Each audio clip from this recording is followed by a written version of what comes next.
मैंने एक हाव मोन की रिच हेयरेस से शादी की थी, लेकिन शादी के दूसरे ही दिन नौकरानी मुझे उठाकर घर साफ करने के लिए बुलाने आ जाती है, जिस पर मैं सोच में पड़ जाता हूँ कि इतना बड़ा हाव फैमिली होकर भी क्या दामाद से झाड़ू लगवाया जाता है। कहीं शादी के तुरंत बाद मुझे दबाने की कोशिश तो नहीं हो रही, या फिर नौकर लोग अपने मालिक की तरफ से जानबूझकर मुझे परेशान कर रहे हैं। जिस पर जैसे ही मैं दरवाजा खोलकर नीचे देखता हूँ, मैं पूरी तरह स्टंड रह जाता हूँ, क्योंकि जमीन पर हर तरफ सिर्फ बैंक कार्ड ही बैंक कार्ड पड़े होते हैं। तभी नौकरानी कहती है, यंग मास्टर, ये सब ओल्ड मैडम ने पहले से तैयार करवाया था। मुझे लगा शुभ समय निकल न जाए, इसलिए मैं आपको जल्दी बुलाने आ गई। मुझे अभी भी कुछ समझ नहीं आता। जिस पर वो फिर कहती है, ओह सही है, शायद यंग मास्टर को यहाँ की ट्रेडिशन नहीं पता। शादी के दूसरे दिन सुबह सास अपने दामाद के लिए पैसे रखती है ताकि वो उन्हें झाड़ू से स्वीप करे, लेकिन ओल्ड मैडम को ज्यादा झंझट पसंद नहीं, इसलिए उन्होंने सीधे बैंक कार्ड ही रखवा दिए। आपको बस सिंबॉलिकली थोड़ा सा स्वीप करना है। यह सुनकर मैं अंदर ही अंदर सोचने लगता हूँ कि ये कैसी ट्रेडिशन है भाई। अगर रोज सुबह ऐसे बैंक कार्ड स्वीप करने को मिले तो कौन देर तक सोना चाहेगा और कौन उठते ही इरिटेटेड होगा। जिस पर मैं तुरंत झाड़ू उठाता हूँ और कमरे के बाहर पड़े सारे कार्ड स्विप करके अंदर खींचने लगता हूँ। मुझे नहीं पता एक कार्ड में कितना पैसा है, लेकिन अगर एक कार्ड में सिर्फ 10,000 युआन भी हो, तब भी इतने सारे कार्ड मिलाकर लाखों युआन तो बन ही जाते हैं। तभी नौकरानी फिर कहती है, यंग मास्टर, ओल्ड मैडम ने कहा है कि पासवर्ड आपका बर्थडे है। वो कार्ड मुझे थमाती है, लेकिन मैं अभी कुछ बोल भी नहीं पाता कि सामने वाले बेडरूम का दरवाजा खुल जाता है, जिस पर मेरी नजर एक बेहद खूबसूरत लड़की पर पड़ती है। Good morning. वो मेरी तरफ देखती है,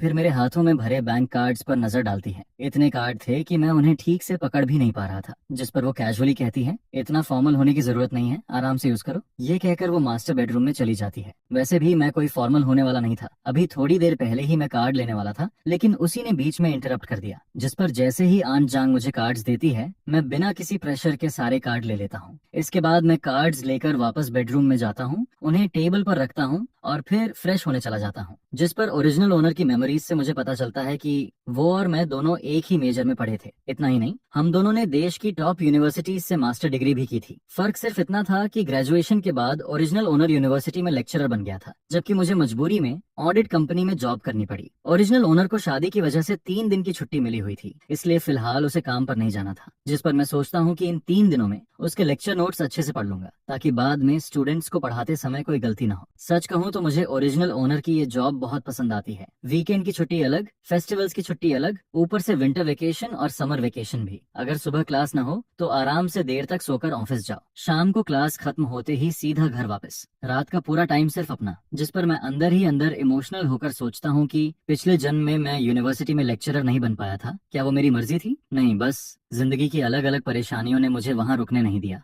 थैंक यू ओरिजिनल ओनर, सच में बहुत बहुत थैंक यू। इसी बीच मैं फेस वॉश कर रहा होता हूँ कि बगल वाले कमरे से आवाज आती है, जिस पर मैं टूथब्रश मुंह में दबाए बाथरूम से झांक कर देखता हूँ और पाता हूँ कि वो ड्रेसिंग रूम से बाहर आ चुकी है। जल्दी फ्रेश होकर नीचे ब्रेकफास्ट के लिए आ जाओ। उसकी ये बात सुनकर मुझे अजीब सा फील होता है, जैसे हम दोनों काफी समय से साथ रह रहे हों, जबकि सच्चाई ये थी कि ओरिजिनल ओनर और फू युनशु आज से पहले सिर्फ 2 बार मिले थे। पहली बार एंगेजमेंट पर और दूसरी बार शादी में। इसके बाद ब्रेकफास्ट टेबल पर फू युनशु मुझे पूरी तरह इनविजिबल समझती है। वो पूरे समय मुझसे एक शब्द तक नहीं बोलती, लेकिन खाना खत्म होने के बाद वो एक बैंक कार्ड टेबल पर रख देती है। अब से तुम्हारा पॉकेट मनी इसी कार्ड में ट्रांसफर होगा, इसे यूज करना। ये कार्ड तुम्हारे आईडी से बना है, सही है ना? जिस पर मैं अंदर ही अंदर एक्साइटेड हो जाता हूँ। आखिर रिच फीमेल सीईओ वाली कहानी का पॉकेट मनी सीन भी आ ही गया। सच कहूँ, जब तक पैसा हाथ में आ रहा है मुझे फर्क नहीं पड़ता वो मुझसे बात करे या नहीं, चाहे वो घर वापस ना आए तब भी मुझे कोई प्रॉब्लम नहीं है। यह कहकर फू युनशु सीधा ऑफिस चली जाती है। जिस पर मैं कार्ड उठाकर वापस कमरे में आता हूँ और उसे बाकी स्वीप किए हुए कार्ड्स के साथ रख देता हूँ। लेकिन थोड़ी देर बाद क्यूरियोसिटी की वजह से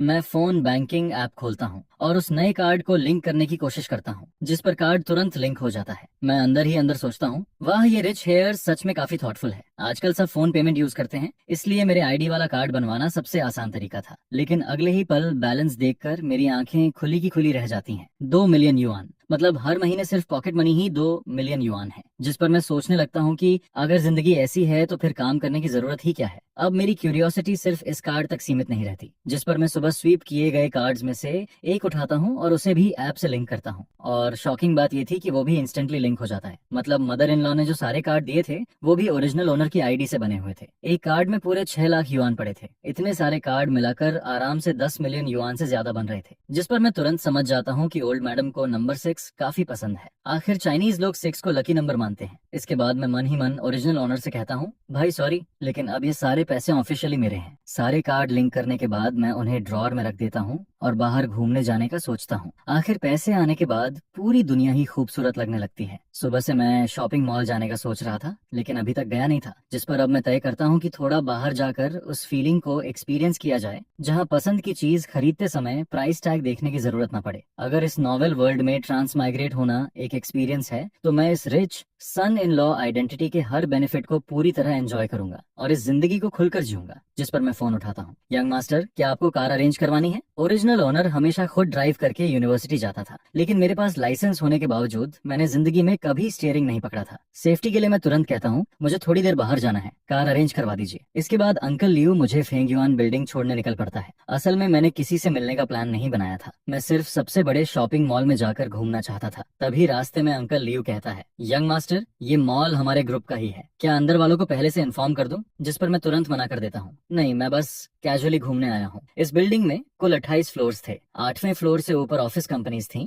जबकि नीचे पूरा लग्जरी शॉपिंग मॉल था। बेसमेंट में पार्किंग एरिया था। पहले 7 फ्लोर्स पर luxury brands, supermarket, mother and baby stores, indoor playground, restaurants, book store, cinema, gym, clothing stores, cafe, cat cafe और न जाने क्या क्या था। पूरा मॉल अंदर से बेहद लग्जरियस दिखता है। जिस पर जैसे ही मैं अंदर जाकर एक लग्जरी कार शोरूम की तरफ बढ़ता हूँ, तभी एक मैरिड कपल सीधे मेरी तरफ आते दिखाई देते हैं। टीचर वैन, आप यहाँ कैसे? जिस पर मैं शांत होकर ओरिजिनल ओनर की मेमोरी सर्च करने लगता हूँ। ये आदमी ओरिजिनल ओनर का कॉलिग था, जिसका नाम जियांग हाओ था। उसकी वाइफ की डिलीवरी डेट आने में अब भी 1 महीने से थोड़ा ज्यादा समय बाकी था। दोनों यूनिवर्सिटी में एक ही ऑफिस शेयर करते थे, लेकिन जियांग हाओ रेयरली ऑफिस आता था। ज्यादातर वहाँ सिर्फ मैं ही रहता था, जिस पर उसे हमेशा लगता था कि मैं उसकी जगह कब्जा करके बैठा हूँ। उसका सवाल सुनकर मुझे थोड़ा अजीब फील होता है, मैं यहाँ नहीं रहूंगा तो कहाँ रहूंगा? जिस पर वो फिर कहता है, क्या तुम शादी की छुट्टी लेकर होम टाउन नहीं गए थे? और शादी करके भी तुमने यूनिवर्सिटी के किसी को लेग को इनवाइट तक नहीं किया? अब सब लोग गेस कर रहे हैं कि शायद तुम्हारी वाइफ दिखाने लायक नहीं है,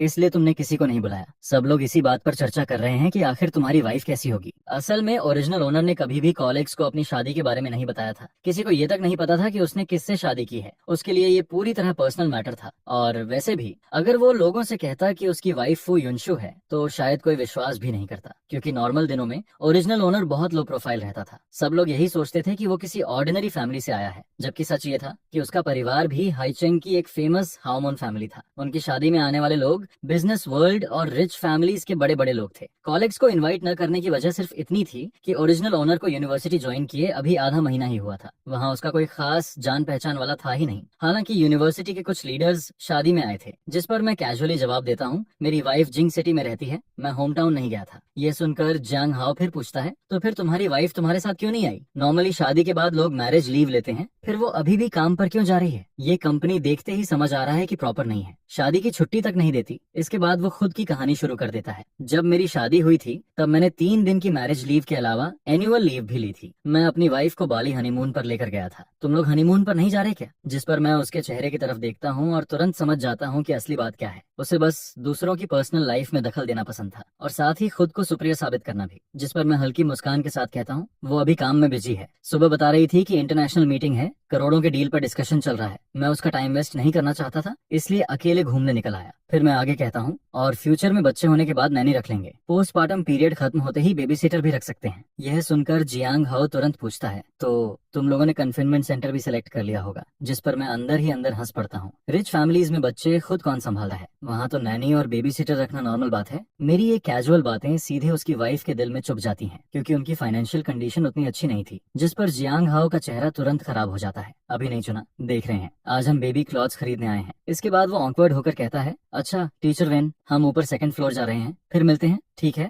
बाय। उनके जाने के बाद मैं भी मदर एंड बेबी स्टोर की तरफ बढ़ जाता हूँ। मैं ओरिजिनल ओनर के चाइल्डहुड फ्रेंड के बच्चे के लिए कुछ न्यूबॉर्न सामान खरीदना चाहता था। उसकी वाइफ का अभी हाल ही में पोस्टमार्टम पीरियड खत्म हुआ था, और मजेदार बात यह थी कि जियांग हाओ से मिलने के बाद ही मुझे ओरिजिनल ओनर के उस क्लोज फ्रेंड की याद आई थी। लेकिन मुझे क्या पता था कि उसी मदर एंड बेबी स्टोर में मेरी मुलाकात जियांग हाओ कपल से दोबारा हो जाएगी। जिस पर मेरा घूमने का मूड थोड़ा खराब हो जाता है। स्टोर काफी बड़ा था, इसलिए मैं सीधे दूसरे सेक्शन में चला जाता हूँ, ताकि उनसे दोबारा सामना न हो, वरना फिर उसके सार्कास्टिक कमेंट्स सुनने पड़ते। इसके बाद मैं 1 लाख युआन से ज्यादा की शॉपिंग कर देता हूँ और डिलीवरी एड्रेस अपने दोस्त के घर का दे देता हूँ। फिर मैं गोल्ड स्टोर की तरफ निकल जाता हूँ। असल में ओरिजिनल ओनर को बचपन से ही ब्रांडेड चीजें और एक्सपेंसिव गिफ्ट्स मिलते रहे थे, इसलिए उसे गोल्ड ज्वेलरी में ज्यादा इंटरेस्ट नहीं था। लेकिन मैं अलग था। मैंने कभी इमेजिन भी नहीं किया था कि जिंदगी में ऐसा दिन आएगा जब मैं गोल्ड देखते हुए प्राइस की चिंता न करूं। जिस पर मैं अपने दोस्त के बच्चे के लिए एक गोल्ड लॉन्गेविटी लॉक खरीदता हूं, फिर अपने लिए भी एक गोल्ड ब्रेसलेट ले लेता हूं। बाकी क्लॉथ्स वगैरह खरीदने का मेरा कोई प्लान नहीं था।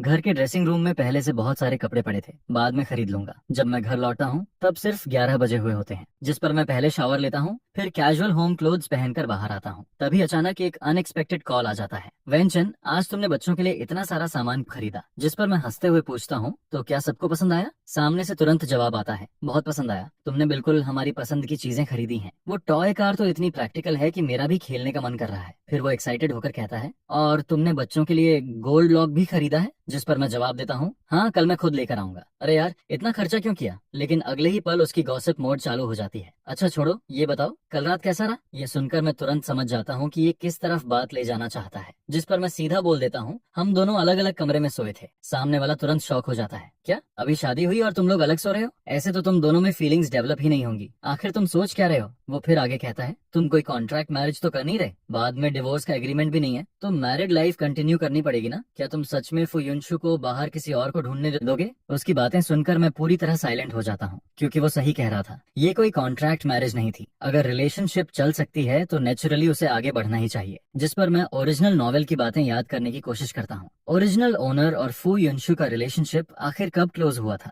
एक्सीडेंट कब हुआ था? बाद में दोनों के बीच फीलिंग्स डेवलप हुई थी या नहीं? लेकिन नॉवेल में इन इंपॉर्टेंट चीजों का कभी डिटेल में जिक्र ही नहीं किया गया था। कॉल कटने के बाद मैं काफी देर तक सोचता रहता हूँ। आखिर मैं ये फैसला करता हूँ कि ये जिंदगी मेरे लिए पूरी तरह नई शुरुआत है, इसलिए मैं किसी जल्दबाजी में नहीं पड़ूंगा। बस अपने दिल की सुनूंगा और अपने पेस पर आगे बढ़ूंगा। दोपहर में मैं बुक्स और लैपटॉप लेकर स्टडी रूम की तरफ जाता हूँ, जिस पर अंदर जाकर मैं नोटिस करता हूँ कि वहाँ सिर्फ फू युनशु का वर्क स्पेस ही नहीं था, बल्कि एक नया सेक्शन खास मेरे लिए भी तैयार किया गया था। तभी आन जांग समझाते हुए कहती हैं, घर के हर फ्लोर पर स्टडी रूम है। यंग मिस ने सोचा कि आपके काम में भी स्टडी रूम की जरूरत पड़ेगी। वो नहीं चाहती थी कि आपको बार बार स्टेयर्स चढ़ना पड़े, इसलिए उन्होंने ये जगह स्पेशली तैयार करवाई है। वो आगे कहती हैं, सेकंड फ्लोर वाले स्टडी रूम में नॉर्मली यंग मिस काम करती हैं और दूसरा हाफ आपका है। यह सुनकर मुझे थोड़ा सरप्राइज फील होता है। मैंने सोचा भी नहीं था कि फुयुनशु इतनी छोटी छोटी बातों का भी ध्यान रखती होगी। जिस पर मैं बिना फॉर्मल हुए सीधे अपने वर्क स्पेस में जाकर बैठ जाता हूँ। लैपटॉप और बुक्स रखते ही आन जांग मेरे लिए फ्रूट जूस रखकर चली जाती है। इसके बाद मैं अकेले बैठकर ओरिजिनल ओनर के प्रोफेशनल सब्जेक्ट्स पढ़ने लगता हूँ और कुछ देर बाद मुझे एहसास होता है कि उसकी पढ़ाई और मेरी पढ़ाई में ज्यादा फर्क नहीं था। जिस पर मुझे किताबों में लिखा कंटेंट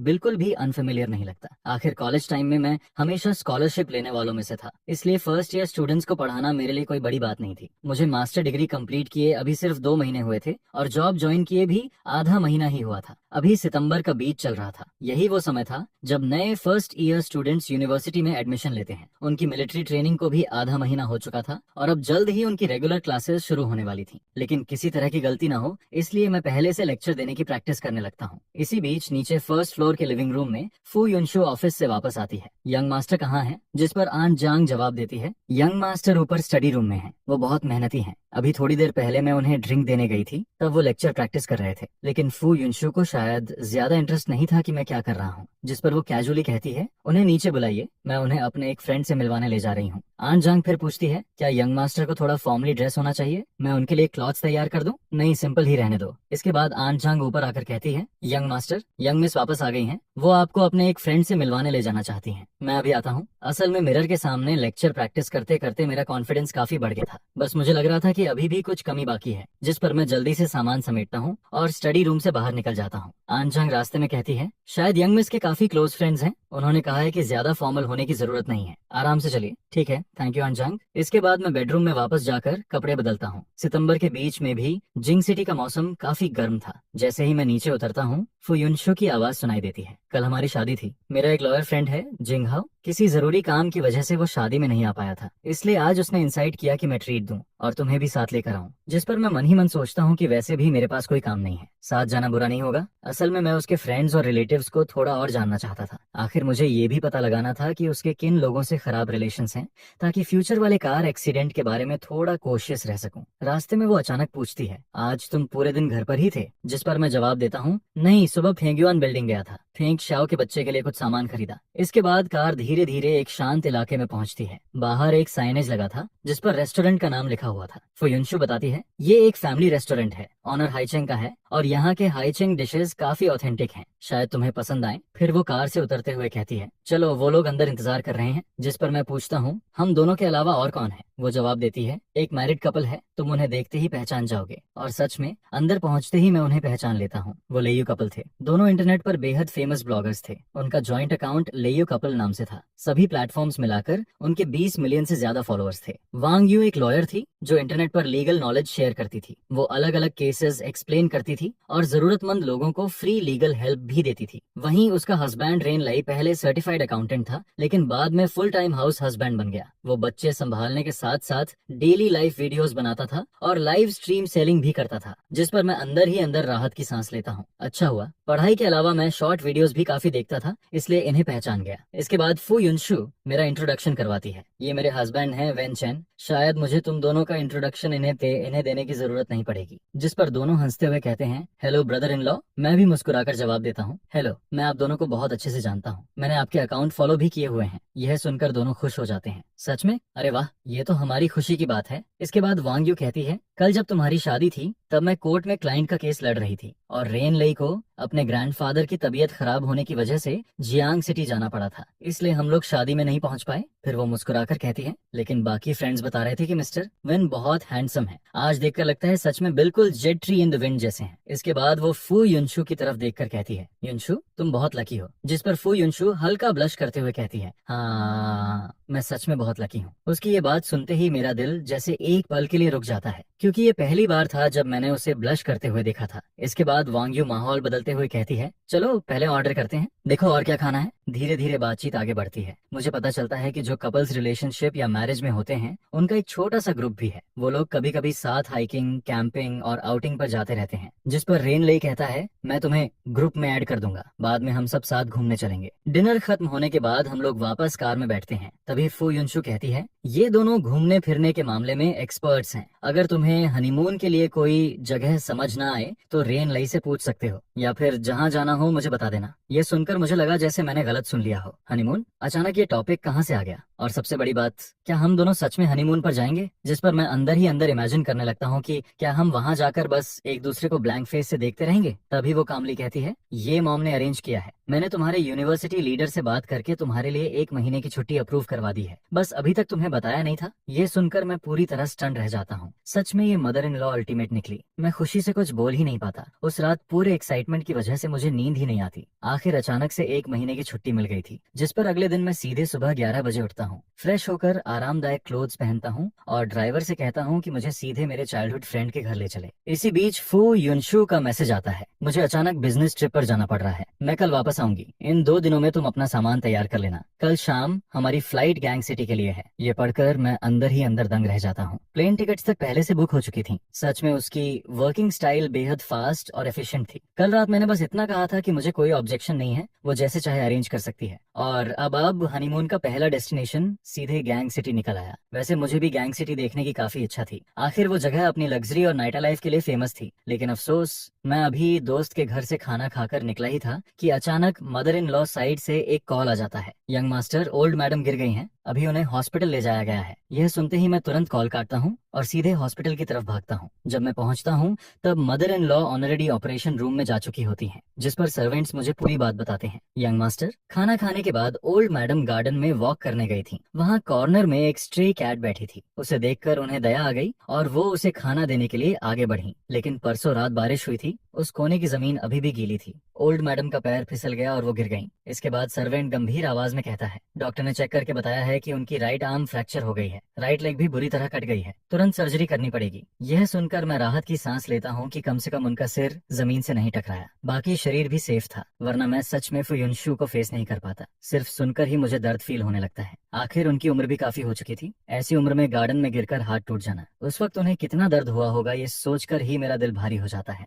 जिस पर मैं मन ही मन सर्वेंट्स पर भी नाराज होता हूँ। इतने बड़े मैंशन में ओल्ड मैडम अकेली कैसे घूम रही थी? किसी को उनके साथ होना चाहिए था। इसी बीच मुझे याद आता है कि फादर इन लॉ तो इस समय अटलांटिक ओशन के उस पार वेकेशन एंजॉय कर रहे थे और फू युनशु भी बिजनेस ट्रिप पर बाहर गई हुई थी। अगर खबर मिल भी जाती तब भी उसे शाम की फ्लाइट का इंतजार करना पड़ता, तभी वो वापस आ पाती। जिस पर सबसे पहले वहां पहुंचने वाले इंसान होने के नाते मैं नौकरों और बटलर से सवाल किए बिना नहीं रह पाता। ओल्ड मैडम इस हालत में गिर गईं, पता नहीं उन्हें कितना दर्द सहना पड़ा होगा। उस वक्त कोई भी उनकी मदद करके उस बिल्ली को उठाने क्यों नहीं आया? लॉजिक से देखा जाए तो इतने बड़े रॉयल फैमिली जैसे घर में सिर्फ छोटे से गार्डन की सफाई के लिए भी काफी सारे सर्वेंट्स चाहिए होते हैं। फिर उस वक्त आंगन में मौजूद सर्वेंट्स आखिर गए कहाँ थे? और एक स्ट्रे कैट को ऐसे खुले में घूमने कैसे दिया गया? जिसके बाद दीवार के कोने में जमा पानी भी समय पर साफ क्यों नहीं किया गया? नॉर्मली हमेशा कोई ना कोई मैडम के साथ रहता है, लेकिन आज जब ओल्ड मैडम गार्डन में गई थी तो उनके साथ जाने वाले सर्वेंट को अचानक किसी काम से बुला लिया गया, जिस पर वो थोड़ी देर के लिए वहां से चला गया। उस वक्त मैं सबके साथ स्टडी कर रहा था, जिस पर मैं तुरंत बोलता हूँ, कौन सी स्टडी? मैंने मॉर्निंग क्लास, वीकली मीटिंग और मंथली रिव्यू के बारे में तो सुना है, लेकिन घर के सर्वेंट्स को खाने के बाद पढ़ाई करवाने की बात पहली बार सुन रहा हूँ। और मैंने तो कभी बटर को सर्वेंट्स को पढ़ाते हुए भी नहीं देखा। जिसके जवाब में वो कहता है,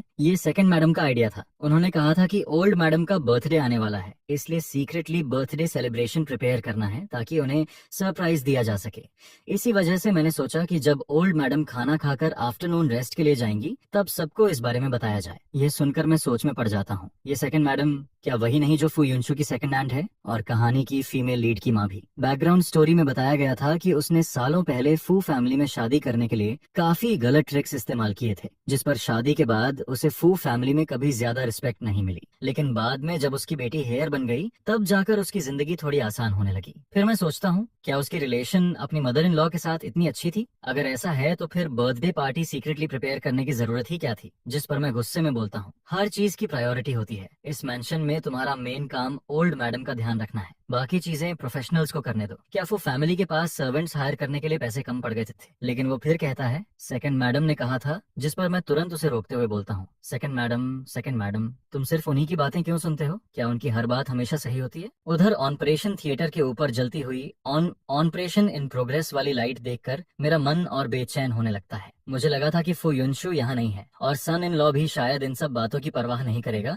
इसलिए मैंने ज्यादा नहीं सोचा। लेकिन अभी उसे देखकर साफ लग रहा था कि वो बहुत ज्यादा गुस्से में है। शायद मेरी जॉब भी अब जाने वाली है। जिस पर बटलर मन ही मन सोचता है, ओल्ड मैडम ने खुद इस दामाद को चुना था और ये सच में उनकी बहुत रिस्पेक्ट करता है। मेरी बातों के सामने बटलर बस ऑकवर्ड स्माइल देता है और कहता है, उस वक्त हमें लगा कि हम ओल्ड मैडम के लिए अच्छा ही कर रहे हैं, इसलिए हमने ज्यादा सोचे बिना सेकंड मैडम की बात मान ली। किसे पता था कि इतनी बड़ी घटना हो जाएगी? ये सुनकर मैं मन में सोचता हूँ, इतनी सारी चीजें एक साथ कैसे कोइंसिडेंस हो सकती हैं? किताब में फू युनशु की कजन क्या वही सेकंड मैडम की बेटी नहीं थी? और जब वो नई हेयर बनी तभी से सेकंड मैडम का इन्फ्लुएंस भी बढ़ने लगा। जिस पर मेरे मन में एक और डरावना ख्याल आता है, कहीं वो कार एक्सीडेंट भी सेकंड मैडम से जुड़ा हुआ तो नहीं था? अगर सच में ऐसा है तो क्या उसने अभी से चाल चलनी शुरू कर दी थी? ओरिजिनल ओनर की मेमोरीज में उसने हमेशा अच्छे काम किए थे। वो एक हेल्पफुल और ऑनेस्ट इंसान था। फिर उसकी मौत क्या इसलिए हुई क्योंकि उसने कुछ देख लिया था, या फिर किसी का सीक्रेट जान लिया था जिस पर किसी डेंजरस इंसान ने उसे खत्म कर दिया? फिर मैं खुद को समझाता हूँ, मैं बेवजह उन्हें विलेन नहीं बना रहा। आखिर फू युनशु के एक्सीडेंट से सबसे ज्यादा फायदा उन्हीं के परिवार को हुआ था, जिस पर मैं और ज्यादा सावधान हो जाता हूँ। अगर मेरा अंदाजा सही निकला और मैंने अभी इन्वेस्टिगेशन शुरू की तो सेकंड मैडम के लोग जरूर नोटिस कर लेंगे। फिर शायद अगला टारगेट में बन जाऊं और मेरा भी वही हाल हो सकता है जो ओरिजिनल ओनर का हुआ था। यह सोचकर मैं तुरंत अपने एक्सप्रेशंस कंट्रोल करता हूँ। नहीं, मुझे अपनी फीलिंग्स बाहर नहीं दिखानी चाहिए। फिर मैं बटर से शांत आवाज में कहता हूँ, अगली बार ध्यान रखना, चाहे कुछ भी हो जाए, सबसे पहले ओल्ड मैडम की सेफ्टी जरूरी है। उनके आसपास हमेशा कोई ना कोई मौजूद रहना चाहिए और कोर्टयार्ड का हर कोना साफ होना चाहिए। अब जो होना था वो हो चुका था, इसलिए सब बस ऑपरेशन रूम के बाहर इंतजार करते रहते हैं। जिसके बाद मैं पूछता हूँ, फू युनशु को खबर दी गई? जिस पर बटर जवाब देता है, जी यंग मिस को कॉल कर दिया गया है, वो वापस आने के रास्ते में है। समय ऐसे गुजरता है जैसे पूरा एक सेंचुरी बीत गई हो और आखिरकार डॉक्टर ओल्ड मैडम को ऑपरेशन रूम से बाहर लेकर आता है। जिस पर मैं नोटिस करता हूँ कि ये डॉक्टर फू युनशु का पुराना क्लासमेट है, इसलिए वो मुझे तुरंत पहचान लेता है और कहता है, मिस्टर वेन ज्यादा चिंता मत कीजिए, ऑपरेशन ज्यादा कॉम्प्लिकेटेड नहीं था, बस बोन फ्रैक्चर हुआ था, इसलिए 3 नेल्स लगाने पड़े। ओल्ड मैडम को थोड़ा दर्द जरूर सहना पड़ेगा, लेकिन अगर वो अच्छे से रेस्ट करेंगी तो कुछ समय बाद ठीक हो जाएंगी। मैं राहत की सांस लेते हुए कहता हूँ, डॉक्टर आपने बहुत मेहनत की, मैं पहले ओल्ड मैडम को देख लेता हूँ। इसके बाद मैं वार्ड में जाकर ओल्ड मैडम के बेड के पास खड़ा हो जाता हूँ। इस वक्त वो अभी भी अनकॉन्शियस थी और उनके हाथ में ड्रीप लगी हुई थी। कमरे में मेरे अलावा बटरफिंग, 2 सर्वेंट्स और एक नर्स मौजूद थे। जिस पर मैं धीरे से कहता हूँ, इतने सारे लोग पेशेंट के आसपास मत खड़े रहो, इससे उनकी रेस्ट डिस्टर्ब होगी। आप सब बाहर वेटिंग रूम में इंतजार करो। कुछ देर बाद आखिरकार ओल्ड मैडम धीरे धीरे आंखें खोलती हैं, फिर मुस्कुराकर कहती हैं, चिंता मत करो, इंसान की जिंदगी में छोटी मोटी चोट लगती रहती है। लोग कहते हैं कि फ्रैक्चर होना किसी बड़ी मुसीबत को अपने ऊपर लेना होता है, तो समझ लो मैंने अपने लिए एक डिजास्टर टाल दिया। उन्हें देखकर मेरे दिल में अजीब सी वार्मथ महसूस होने लगती है। वो मुझे अपनी रियल मदर से भी ज्यादा करीब लग रही थी। जिस पर मैं मुस्कुराकर कहता हूँ, मॉम आप सच में बहुत ऑप्टिमिस्टिक हैं। लेकिन अगले ही पल मुझे अपनी पिछली जिंदगी की माँ याद आ जाती है। अगर वो गिरकर फ्रैक्चर कर बैठती तो होश आते ही जरूर बोलती, सब तुम्हारी गलती है।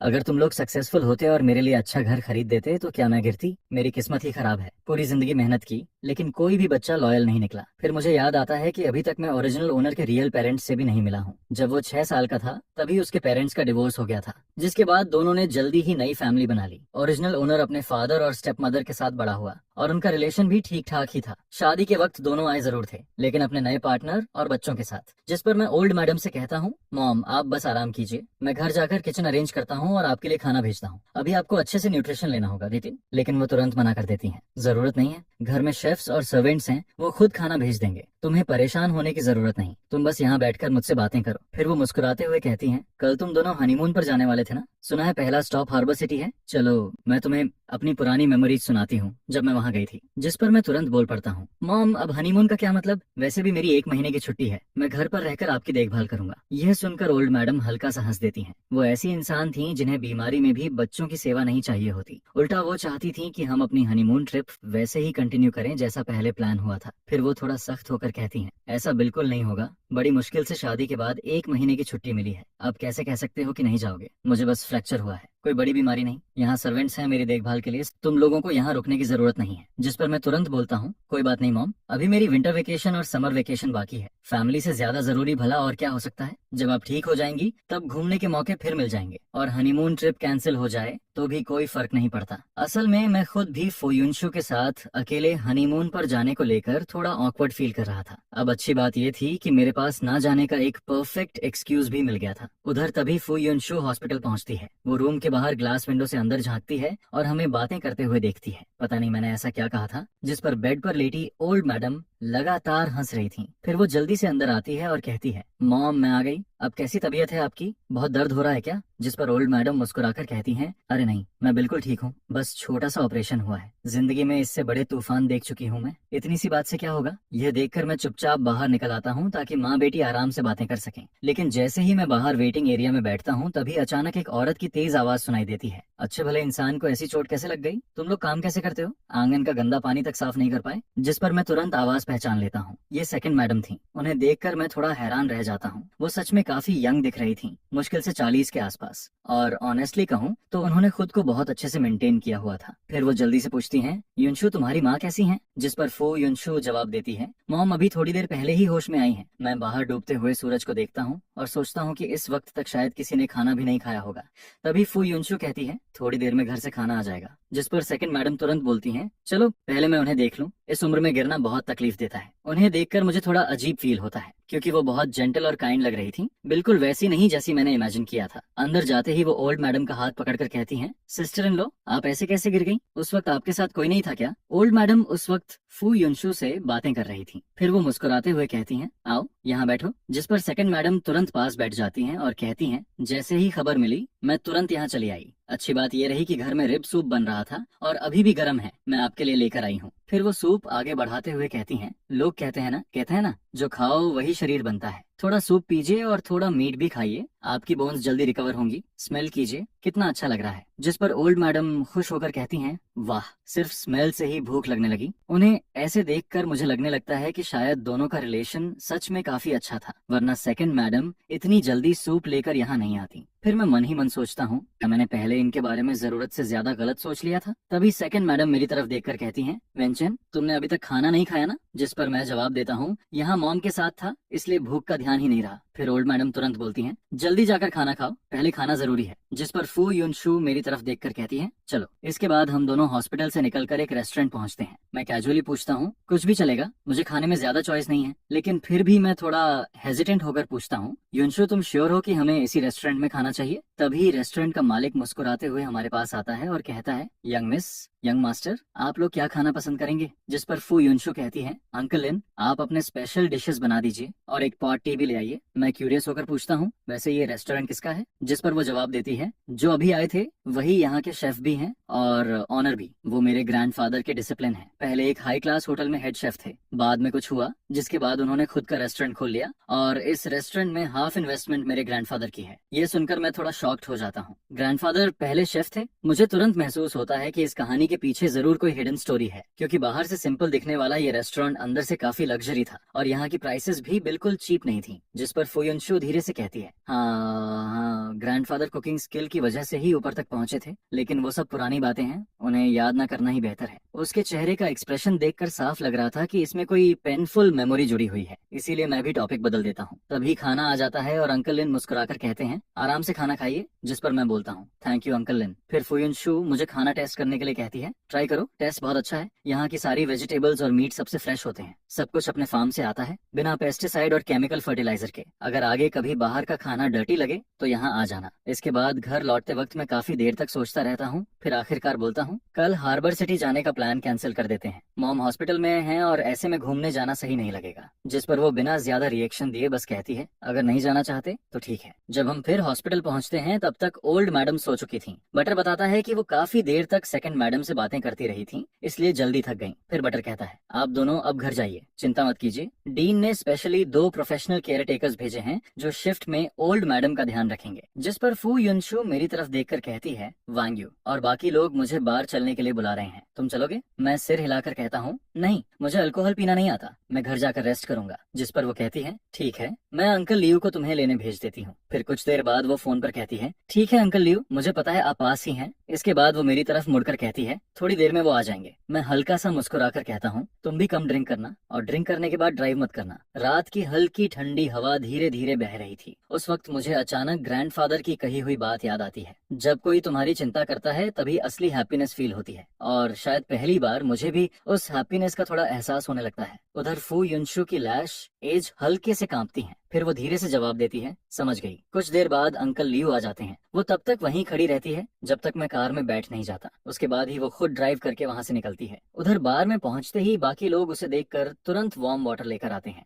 आओ आओ, आखिर मैडम आ ही गई, हम लोग कब से तुम्हारा इंतजार कर रहे थे। बिजी पर्सन को पकड़ना कितना मुश्किल है पता है। जिस पर दूसरा इंसान हंसते हुए कहता है, आज तो तुम्हें कुछ ड्रिंक्स पीनी ही पड़ेंगी। लेकिन फू युनशु तुरंत बोलती है, मेरे हस्बैंड ने कहा है कम ड्रिंक करना। ये सुनते ही बाकी सब लोग जोर से हंस पड़ते हैं। क्या बात है, अब शादी के दूसरे दिन से ही हस्बैंड की बातें मानने लगी। फिर कोई मजाक उड़ाते हुए कहता है, अगर अल्कोहल इतनी बुरी लगती है तो आगे से बाहर मत आया करो, सीधे डेजर्ट शॉप जाया करो और घर जाकर हस्बैंड के साथ वाइन पीना। ये सुनकर सब लोग फिर हंसने लगते हैं। लेकिन अगले ही दिन सुबह मुझे जियांग हाओ का अचानक फोन आता है, टीचर वेन, तुमने छुट्टी क्यों ली? एक पूरा महीना हनीमून के लिए लीव ले ली। मैं कैजुअली जवाब देता हूँ, जाना है या नहीं ये जरूरी नहीं कि मैं सबको बताऊं। लेकिन मेरी बात सुनते ही वो तुरंत भड़क जाता है, सेमेस्टर अभी शुरू ही हुआ है और तुमने लीव ले ली। डिपार्टमेंट हेड ने मेरी और एक दूसरे टीचर की क्लासेस तुम्हारे ऊपर डाल दी हैं। तुम्हें पता भी है तुमने हम पर कितना बर्डन डाल दिया। जिस पर मैं थोड़ा ऑकवर्ड होकर कहता हूँ, मैंने इस बारे में ऑनेस्टली नहीं सोचा था। वैसे भी छुट्टी तो हर कोई लेता है और ये अरेंजमेंट स्कूल मैनेजमेंट ने किया है, मैंने नहीं। लेकिन वो गुस्से में बोलता रहता है, मुझे लगता है तुमने जानबूझकर ऐसा किया है। क्या इसलिए क्योंकि मेरी वाइफ डिलीवरी के करीब है और मैं लीव लेने वाला था? तुम्हें डर था कि तुम्हें मेरी क्लासेस लेनी पड़ेंगी, इसलिए पहले ही छुट्टी लेकर सारी क्लासेस मेरे सिर पर डाल दी। यह सुनकर मैं अंदर ही अंदर इरिटेट हो जाता हूँ। क्या मैं बैकडोर एंट्री लेकर आया हूँ और ऊपर से जानबूझकर क्लासेस भी उस पर डाल रहा हूँ? बिना सच जाने वो इतनी नेगेटिविटी के साथ मेरे बारे में सोच रहा था। सच में पता नहीं कैसे इंसान है ये। तभी अचानक एक आवाज आती है, सन क्या कर रहे हो? जिस पर मैं फोन नीचे रखकर जवाब देता हूँ, मॉम, आज सुबह जियांग हाओ ने अचानक कॉल किया था। उसने न सिर्फ ये कहा कि तुम बैकडोर रिलेशन से अंदर आए हो, बल्कि ये भी बोल दिया कि तुमने अपनी सारी क्लासेस उस पर डाल दी। वो खुद को समझता क्या है? आखिर वो तुमसे ऐसे कैसे बात कर सकता है? जिस पर मॉम काफी गुस्से में बोलती रहती है, अगर कोई प्रॉब्लम थी तो आराम से बात करके सॉल्व नहीं कर सकता था क्या? कुछ क्लासेस ही तो हैं, उन्हें एडजस्ट किया जा सकता है। तुम रुको, अभी मैं तुम्हारे लिए बात करती हूँ। इसके बाद वो तुरंत फोन उठाती हैं और प्रिंसिपल को कॉल कर देती हैं। ओल्ड सू, ये काम तुमने ठीक से हैंडल नहीं किया। मेरा सन इन लॉ छुट्टी ले रहा था तो क्वाइटली नोटिस दे देते। अब पूरा स्कूल जान गया कि उसने हायर मैनेजमेंट के थ्रू लीव ली है, और वो एक्स्ट्रा क्लासेस उस टीचर को क्यों दे दी जिसकी वाइफ डिलीवरी लीव पर है। मैं कोई स्पेशल प्रिविलेज मांग नहीं रही, लेकिन तुम भी जानते हो ना मेरी ग्रैंड डॉटर की शादी कितनी मुश्किल से हुई है। क्या उन्हें थोड़ा टाइम साथ बिताने की जरूरत नहीं? अगर बॉन्डिंग ही नहीं होगी तो बच्चे कैसे होंगे? ये सुनकर मैं बिल्कुल स्पीचलेस हो जाता हूँ, लेकिन मॉम बिना रुके बोलती रहती हैं, दोनों अभी तक अलग अलग रूम में सोते हैं। अब तुम ही बताओ, मैं चिंता ना करूँ तो कौन करे? और वैसे भी फू ग्रुप हर साल स्कूल को 50 मिलियन डोनेट करता है। मेरा सन इन लॉ थोड़ी सी छुट्टी ले ले तो क्या प्रॉब्लम है? उन 2 टीचर्स को एक्स्ट्रा पेमेंट दे दो, मामला वहीं खत्म हो जाएगा। इतनी सी बात भी सॉल्व नहीं कर सकते क्या? जिस पर सामने वाला शायद तुरंत मान जाता है। फिर मॉम आखिर में कहती हैं, ठीक है, तुम किसी को बोलकर शेड्यूल फिर से अरेंज करवा दो। फोन रखने के बाद वो मेरी तरफ देखकर मुस्कुराती हैं, चिंता मत करो, प्रिंसिपल शू सब ठीक कर देगा। मैं मन ही मन सोचने लगता हूँ, पहले मुझे रिलेशन यूज करके ऊपर आने वाले लोग बिल्कुल पसंद नहीं थे, लेकिन अब ऑनेस्टली कहूँ तो ये 1 महीने की आरामदायक छुट्टी मुझे बुरी भी नहीं लग रही थी। फिर मैं सोचता हूँ जब वापस स्कूल ज्वाइन करूंगा तब उन दोनों टीचर्स को गिफ्ट जरूर दूंगा, कम से कम ग्रेटिट्यूड तो दिखाना चाहिए। इसके बाद मॉम कहती हैं, चलो मुझे बाहर थोड़ा वॉक करवा दो, आज मौसम अच्छा है। जिस पर मैं तुरंत उनका हाथ पकड़कर बाहर ले जाता हूँ। आज आसमान में बादल थे, धूप भी नहीं थी, इसलिए वेदर काफी कंफर्टेबल लग रहा था। फू फैमिली की ओल्ड विला एक शांत इलाके में थी, लेकिन अच्छी बात यह थी कि वहाँ से हॉस्पिटल और स्कूल दोनों ज्यादा दूर नहीं थे। मैं धीरे धीरे ओल्ड मैडम को सपोर्ट करते हुए शांत रास्ते पर चलाता हूँ। तभी वो अचानक बोलती हैं, चैन, मुझे पता है तुम दोनों अलग अलग रूम में सोते हो, तुम्हें बताने की जरूरत नहीं, मैं समझ गई हूँ, ये जरूर युनशु का आइडिया होगा। फिर वो थोड़ा नाराज होकर कहती हैं, इन दिनों वो बहुत बिजी थी और मैं अभी हॉस्पिटल से वापस आई हूँ, लेकिन आज रात जब वो आएगी ना तो मैं उसे जरूर डांटूंगी। नई नई शादी के बाद कौन अलग रूम में सोता है? यह सुनकर मैं तुरंत पैनिक हो जाता हूँ, क्योंकि अलग सोने का आइडिया तो ओरिजिनल ओनर का था। अगर सारी ब्लेम फू युनशु पर चली गई और उसने सच बता दिया तो मेरी पोल खुल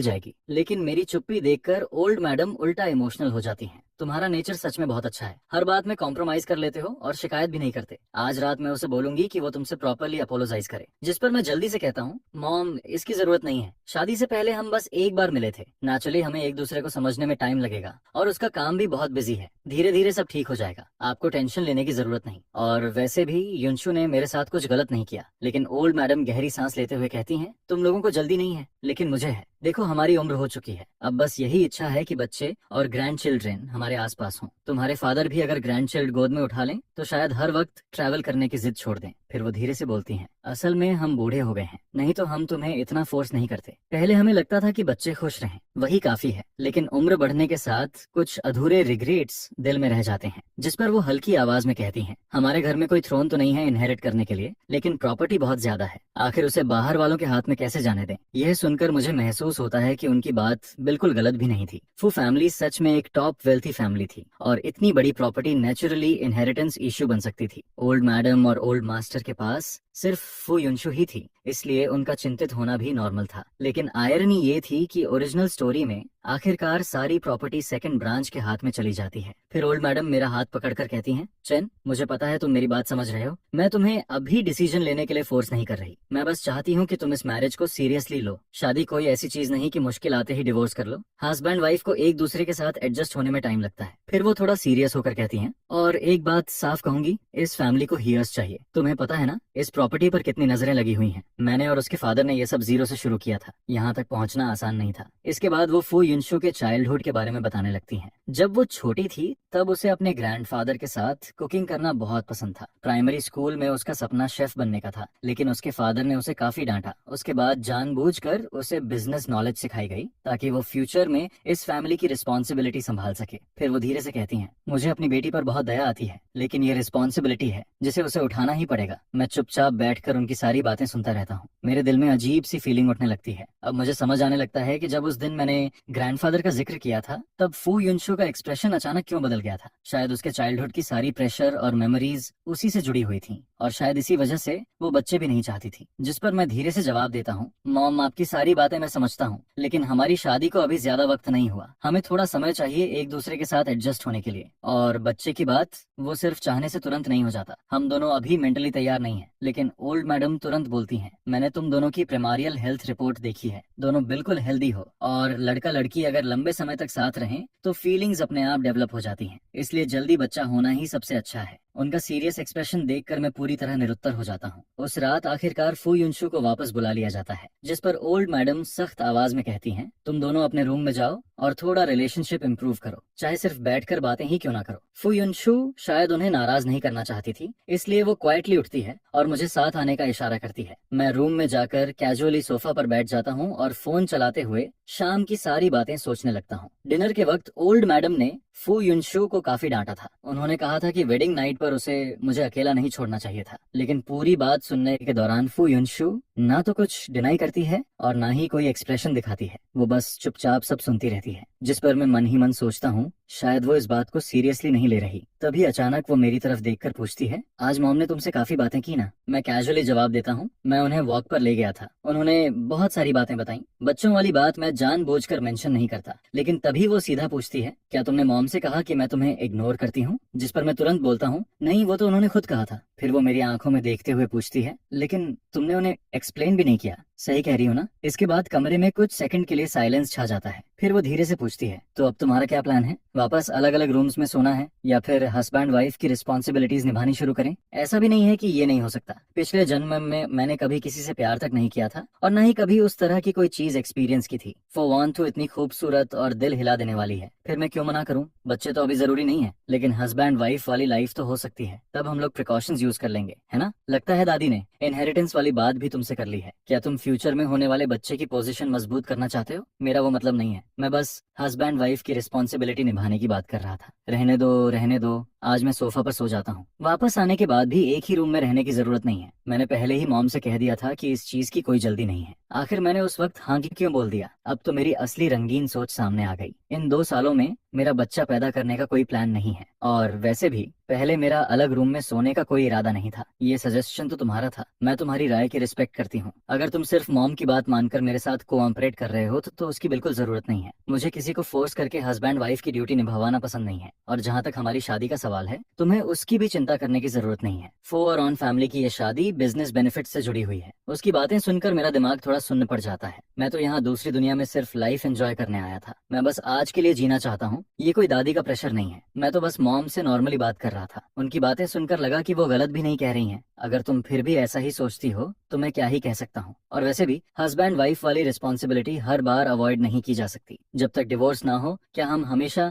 बिना फिजिकल रिलेशनशिप वाली मैरिज में ही रहेंगे? ये आदमी सच बोल रहा है या बस मुझे खुश करने के लिए बोल रहा है? तभी मैं देखता हूँ कि वो मुझे लगातार बिना पलक झपकाए घूरे जा रही है, जिस पर मैं फैसला करके उसे सीधे अपनी बाहों में खींच लेता हूँ और फिर गोद में उठाकर बेड की तरफ ले जाता हूँ। इसके बाद मैं उसे धीरे से बेड पर रख देता हूँ। तभी मुझे फील होता है कि उसका पूरा बॉडी स्टिफ हो चुका है। टेंशन मत लो, आज कुछ भी प्रिपेयर नहीं है, मैं तुम्हें टच नहीं करूंगा। हम बस फ्रेश होकर सो जाते हैं। अगली सुबह जब मेरी आंख खुलती है तब तक मेरे बगल में कोई नहीं होता। फ्रेश होकर नीचे जाने के बाद वो पूछती है, अब ठीक फील कर रहे हो? इधर आकर बैठो। कल रात अच्छी नींद आई थी? जिस पर मैं कहता हूँ, हाँ बहुत अच्छी। आज सैटरडे है और तुम दोनों को काम पर भी नहीं जाना, कहीं घूमने चले जाओ। हमारे फैमिली का एक रिसोर्ट एरिया है, वहाँ का व्यू काफी सुंदर है। वान तो तुम्हें वहाँ घुमाने ले जाए तो कैसा रहेगा? मॉम डैड की उम्र अब काफी हो चुकी है, इसलिए कुछ बातें अगर मैं मान सकता हूँ तो मना नहीं करूंगा। बस वो खुश रहें, उसके लिए मैं कुछ भी करने को तैयार हूँ। मुझे लगा था कि जो चीज वो नहीं करना चाहती उसके लिए कोई भी उसे फोर्स नहीं कर सकता, लेकिन फो वानथुर बहुत ही ओबीडियंट डॉटर निकली। माँ बेटी का ऐसा रिश्ता देखकर मुझे काफी अच्छा लगता है। मैं कार की विंडो से बाहर सड़क को देखते हुए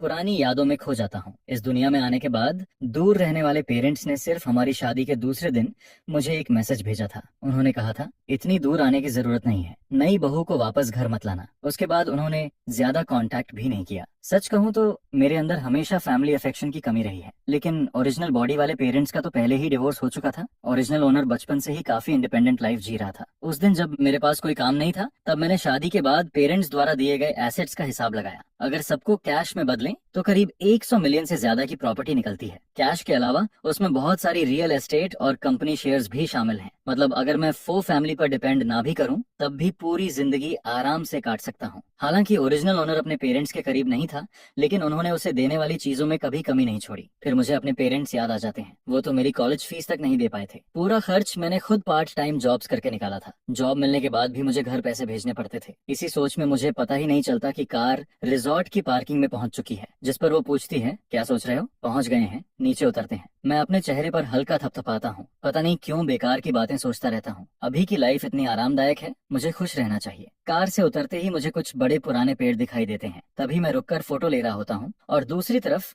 फोवांथो टिकट काउंटर वाले स्टाफ से कुछ बात कर रही होती है। तभी कोई आवाज देता है, जीजा जी, जिस पर मैं तुरंत पहचान जाता हूँ। ये फो तिन्हा है, फो वैंतु का कजन। सही कहें तो वो सेकंड फैमिली ब्रांच का अडॉप्टेड सन है। नॉवेल में मेंशन था कि नाम तिन्हा जब 6 साल का था तब उसकी रियल फैमिली के साथ एक्सीडेंट हो गया था। बाद में सेकंड मैडम ने उसे अडॉप्ट कर लिया और वो पूरे परिवार का लाडला बन गया। क्योंकि वो सबसे छोटा था, ऊपर से क्यूट और ओबीडियंट भी, इसलिए एल्डर्स भी उसे बहुत प्यार करते थे और बड़े भाई बहन भी बचपन से उसे पैम्पर करते आए थे। जिस पर फो वांथुर उससे पूछती है, यहाँ काम कैसा चल रहा है, ज्यादा बिजी तो नहीं रहते? वो जवाब देता है, सब बहुत अच्छा है। जब मैं यहाँ आया तब समर सीजन भी खत्म हो चुका था। थैंक्स सिस्टर, आपने डैड से कहकर मुझे यहाँ काम दिलवाया। मुझे ये जगह बहुत पसंद है। जिस पर वो मुस्कुराकर कहती है, पसंद है तो अच्छी बात है। आज सैटरडे है इसलिए मैं और तुम्हारे जीजा बस थोड़ा घूमने आए हैं। तभी वो एक्साइटेड होकर कहता है, तो फिर मैं आप दोनों को घुमाता हूँ। वैसे भी अभी मैं फ्री हूँ। सिस्टर जीजा, आप दोनों को ऐसे कभी कभी डेट पर निकलना चाहिए। तभी वो हंसते हुए कहती है, हमें तो दादी ने जबरदस्ती भेजा है, नहीं तो हम दोनों कहाँ बाहर निकलते। इसके बाद हम साइट सीइंग कार की पीछे वाली सीट पर बैठ जाते हैं। तीन हार रास्ते भर व्यूज के बारे में एक्सप्लेन करता रहता है। चारों तरफ का सीनरी बहुत सुंदर होता है और कई लोग खुले मैदान में कैंपिंग भी कर रहे होते हैं। तभी वो पूछता है, आज आप लोग यहीं रुकना चाहेंगे? यहाँ के ट्री हाउसेस बहुत शानदार हैं। दोपहर में सनसेट दिखता है और रात में स्टार्स भी साफ दिखाई देते हैं। ये सुनकर मैं तुरंत एक्साइटेड हो जाता हूँ। मेरे सामने बना ट्री हाउस पूरा वुडन स्ट्रक्चर का होता है। ऊपर जाने के लिए स्टेयर्स हैं और नीचे आने के लिए स्लाइड लगी हुई है। वहाँ एक स्विंग भी टंगा हुआ है। ट्री हाउस की बड़ी सी विंडो पर विंड चाइम्स लटक रही होती हैं, जो बहुत सुंदर लगती हैं। जिस पर मैं पूछता हूँ, क्या हम सच में यहाँ रुक सकते हैं? मैं इमेजिन भी नहीं कर सकता कि मैं कितना खुश हूँ।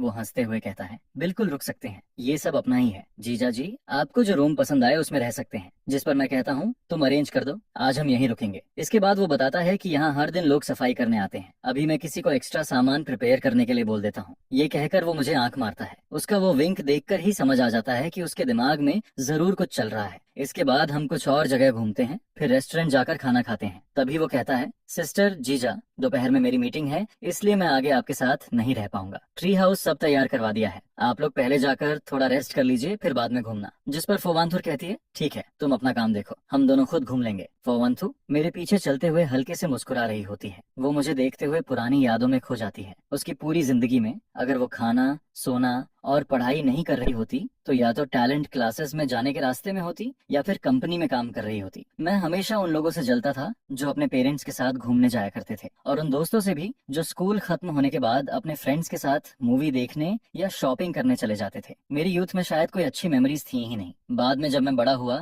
तब डैड ने धीरे धीरे कंपनी की रिस्पॉन्सिबिलिटी मेरे हाथों में दे दी, जिस पर मुझे अपने कंधों पर और ज्यादा प्रेशर फील होने लगा। बस पिछले 2 सालों में ही मैंने अपने नीचे 2 कैपेबल असिस्टेंट्स तैयार किए, जिसके बाद कभी कभी खुद के लिए थोड़ा टाइम निकाल पाता हूँ और फैमिली के साथ ऐसे बाहर घूमने आ पाता हूँ। ये पहली बार है। तभी फोवांथुर आवाज लगाती है, जल्दी इधर आओ, डोर खोलो ना, अंदर जाकर देखना है, जल्दी करो। वांथुर तो निकलने से पहले ही की दे चुकी थी। पता नहीं ये वुमन पीछे क्या कर रही है, लेकिन सच कहूँ जब ये हंसती है ना तब बहुत खूबसूरत लगती है। जिस पर मैं कहता हूँ, जल्दी डोर खोलो। डोर खोलते ही सामने एक बड़ा सा सॉफ्ट बेड दिखाई देता है। मैं आगे बढ़कर देखता हूँ, वहाँ बेड पर 2 साफ पैजामे रखे होते हैं और उनके बगल में एक छोटा सा बॉक्स भी रखा होता है। ये जरूर उस शैतान फो तिन्हा की हरकत होगी। तभी समझ आता है कि वो बार बार मुझे आंख क्यों मार रहा था। असली मतलब तो ये था। सच में काफी थॉटफुल निकला वो। फोवांथुर की नजर भी उस बॉक्स पर पड़ जाती है। ऊपर से वो काम दिखने की कोशिश करती है, लेकिन उसके हल्के लाल हुए चीक्स सब रिवील कर देते हैं। फिर वो कहती है, तुम पहले शॉवर ले लो, वैसे भी तुम रेस्ट करना चाहते थे ना। खाना खाने के बाद मुझे थोड़ी नींद आ रही है, ऊपर से सुबह भी जल्दी उठ गई थी, अब तो आंखें बंद होने लगी हैं। जिस पर मैं पैजामे लेकर बाथरूम में चला जाता हूँ। नहाकर बाहर आता हूँ तो देखता हूँ कि फोवांथुर सोफा पर बैठकर बुक पढ़ रही होती है। मैं पूछता हूँ, क्या तुम रेस्ट नहीं करोगी? जिस पर वो जवाब देती है, तुम पहले सो जाओ, मैं शॉवर लेकर आती हूँ। ये सुनकर मैं सीधे बेड पर लेट जाता हूँ। कुछ ही देर में मेरी आंख लग जाती है और मैं गहरी नींद में सो जाता हूँ। बाद में जब फोवांथुर शॉवर लेकर आती है तो वो भी मेरे बगल में लेट जाती है। तभी अचानक मैं नींद में पलटता हूँ और लगभग अपना हाथ उसके ऊपर रख देता हूँ, जिस पर वो हल्के से सांस छोड़ती है। फिर उठकर वापस सोफा पर जाकर आंखों बुक पढ़ने लगती है। जब मेरी आंख खुलती है तब मैं खुद को बेड की दूसरी तरफ पाता हूँ। मैं तुरंत फोवांथु की तरफ देखता हूँ। तभी वो भी आंखें खोल देती है। जिस पर मैं पूछता हूँ, क्या मैं ज्यादा जगह घेर रहा था इसलिए तुम सो नहीं पाई? अगर चाहो तो मैं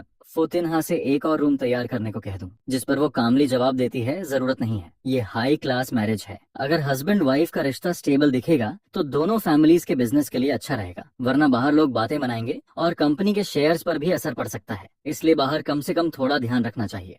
रात में मैं बेड पर लेटा हुआ आसमान देख रहा होता हूँ। फिर मैं कहता हूँ, वांथु, क्या तुम्हें पता है वो वाला कॉन्स्टलेशन बिग बियर है? आधी नींद में वो जवाब देती है, हाँ पता है। जिस पर मैं एक्साइटेड होकर कहता हूँ, तो मुझे दिखाओ ना। करीब 10 मिनट बाद रिजॉर्ट मैनेजर किसी को टेलीस्कोप लेकर भेज देता है। वो वांतु टेलीस्कोप एडजस्ट करके मुझे बुलाती है। मैं जैसे ही उसमें देखता हूँ मेरी आंखें चमक उठती हैं। ये तो अनबिलीवेबल है, इतना क्लियर दिख रहा है, बहुत सुंदर है। फिर वो मुझे ओरियन कॉन्स्टलेशन दिखाते हुए कहती है, वो 3 स्टार्स जो एक लाइन में हैं, वही उसका बेल्ट है। जिस पर मैं धीरे से कहता हूँ, वांथु थैंक यू, आज मैंने सबसे खूबसूरत स्टारी स्काई देखा है, और सच कहूँ तुम भी बहुत खूबसूरत हो। अगले दिन फोतिनहा मुझे ब्रेकफास्ट के लिए बुलाने आता है। वो लगातार आंख मारते हुए पूछता है, तो कैसा रहा? कल रात मजा आया ना? जिस पर मैं मिल्क का सिप लेते हुए पूछता हूँ, किस बात का मजा? तभी वो ओल्ड लेडी की तरह आंखें झपकाते हुए कहता है, कल रात इतना रोमांटिक व्यू था, छोटा सा हाउस भी परफेक्ट था, तुम दोनों ने कुछ नहीं किया क्या? जो चीजें मैंने प्रिपेयर करवाई थी उनका इस्तेमाल हुआ या नहीं? जिस पर मैं कैजुअली जवाब देता हूँ, कल हम दोनों बहुत थक गए थे, शॉवर लेने के बाद सीधे सो गए। पूरा दिन रिसोर्ट में घूमने के बाद किस में ताकत बचती है? लेकिन असल में मैं बाथरूम में जाकर कोल्ड शॉवर ले रहा था। बाहर आने के बाद मैंने देखा कि फोवांथुर असिस्टेंट के साथ फोन पर बात कर रही थी। फिर वो लैपटॉप खोलकर आधी रात तक काम करती रही और मैं टेलीस्कोप से स्टार्स देखता रहा। ये सुनकर वो हंसते हुए कहता है, अच्छा अच्छा, मैं तो बस तुम दोनों का रिलेशनशिप और वार्म करने की कोशिश कर रहा था, लेकिन मेरे लिए पिछली रात सच में अनफॉरगेटेबल मेमोरी बन गई। रिसोर्ट से वापस आने के बाद फोवांथु मुझसे कहती है, मॉम को उनकी कुछ ओल्ड फ्रेंड्स घूमने ले गई हैं, इसलिए अगले कुछ दिनों तक ओल्ड मैंशन जाने की जरूरत नहीं है। सच में ओल्ड मैडम भी कम नहीं है, हाथ टूटने के बाद भी उनका घूमने का मन नहीं रुकता। मैं 2 दिन घर में पड़ा रहा और अब बोरियत होने लगी। बुक्स पढ़ने और लेसन प्लान्स देखने के अलावा कुछ करने को नहीं था। ओरिजिनल ओनर शायद हमेशा वर्कआउट मेंटेन करता था, लेकिन मुझे तो टेनिस खेलना ज्यादा पसंद है, क्यों ना किसी को साथ खेलने के लिए बुलाऊं? तभी अचानक फोन बजता है। दूसरी तरफ से आवाज आती है, भाई बचाओ, क्या हुआ? बच्चा स्कूल चला गया है, मैं बोर्डम से मर रहा हूँ। अगर और घर में बंद रहा तो सच में फंगस लग जाएगी। उस दिन तुम्हारी घूमने वाली फोटोज देखी थी, जेलसी से पागल हो गया था, लेकिन वीकेंड में बच्चा घर पर था इसलिए कहीं जा नहीं पाया। ये सुनकर मैं हंस देता हूँ। इसका मेंटल स्टेट देखकर लगता ही नहीं कि कोई बड़ी प्रॉब्लम हुई है। सच में जैसे नींद में पड़े इंसान को पिलो मिल जाए। फिर मैं पूछता हूँ, टेनिस खेलने चलेगा? जिस पर वो तुरंत एक्साइटेड होकर कहता है, बिल्कुल, मेरे घर पर प्राइवेट टेनिस कोर्ट है, वहाँ आराम से खेलेंगे, कोई डिस्टर्ब भी नहीं करेगा, जैसे चाहो वैसे खेलना। मैं भी तुरंत एग्री कर देता हूँ। वैसे भी प्लेस और प्लेइंग पार्टनर दोनों एक साथ मिल गए, और उसका घर भी हमारे घर से ज्यादा दूर नहीं था, कार से सिर्फ आधा घंटा लगता है। बाद में बस अंकल लियो से कह दूंगा मुझे वहाँ छोड़ दिया करें। मैं पूरे घर में सूटेबल स्पोर्ट्स क्लोथ्स ढूंढता हूँ, लेकिन कुछ नहीं मिलता। तभी समझ आता है कि ओरिजिनल ओनर को स्पोर्ट्स में इंटरेस्ट ही नहीं था, इसलिए उसने कुछ प्रिपेयर नहीं किया। जिस पर मैं अंकल लियो से मॉल चलने को कहता हूँ। वहाँ जाकर मैं 2 कंफर्टेबल टेनिस आउटफिट्स खरीदता हूँ और फिर उसके घर पहुँचता हूँ। शुरुआत में हम दोनों आराम से खेल रहे होते हैं, तभी वो हंसते हुए कहता है, अभी तो सिर्फ वार्म अप चल रहा है, अब इस मूव को रोक कर दिखाओ, आज खेलकर बहुत मजा आ रहा है। आपात का बात आ रही है। वैसे तुमने टेनिस किससे सीखी? कोई प्राइवेट कोच था क्या? जिस पर मैं दिमाग में पुरानी मेमोरीज सर्च करता हूँ। ओरिजिनल ओनर कॉलेज में टेनिस क्लब ज्वाइन कर चुका था। उसने कुछ समय ट्रेनिंग भी ली थी, लेकिन उसे इस गेम में ज्यादा इंटरेस्ट नहीं था। हालांकि उसके फैमिली कंडीशंस अच्छे थे, इसलिए प्राइवेट कोच होना कोई स्ट्रेंज बात नहीं लगती। मैं कैजुअली जवाब देता हूँ, कॉलेज में थोड़ा सीखा था। ये सुनकर वो कहता है, लेकिन तुम काफी अच्छा खेलते हो, तुम्हारे मूव्स भी बहुत प्रोफेशनल लग रहे हैं। बाद में तुम्हें वीडियो दिखाऊंगा। जब तुम टेनिस खेलते हो ना, तब बहुत हैंडसम लगते हो। असल में यहाँ आने से पहले उसने मुझे मैसेज किया था, भाई क्या मैं तुम्हारा वीडियो बनाकर ऑनलाइन डाल सकता हूँ? और मैंने बिना सोचे हाँ बोल दिया था। इसीलिए जैसे ही मैं उसके घर में एंटर हुआ, उसने रिकॉर्डिंग शुरू कर दी। कुछ देर बाद हम रेस्ट करते हैं, शॉवर लेते हैं, कपड़े बदलते हैं और फिर सोफा पे बैठकर वो वीडियो देखते हैं। तभी वो एक्साइटेड होकर कहता है, भाई तुम बिल्कुल एनर्जेटिक कॉलेज स्टूडेंट जैसे लग रहे हो। इसके बाद वो मेरी बॉडी की तारीफ करने लगता है। इन लॉन्ग लेग्स को देखो, और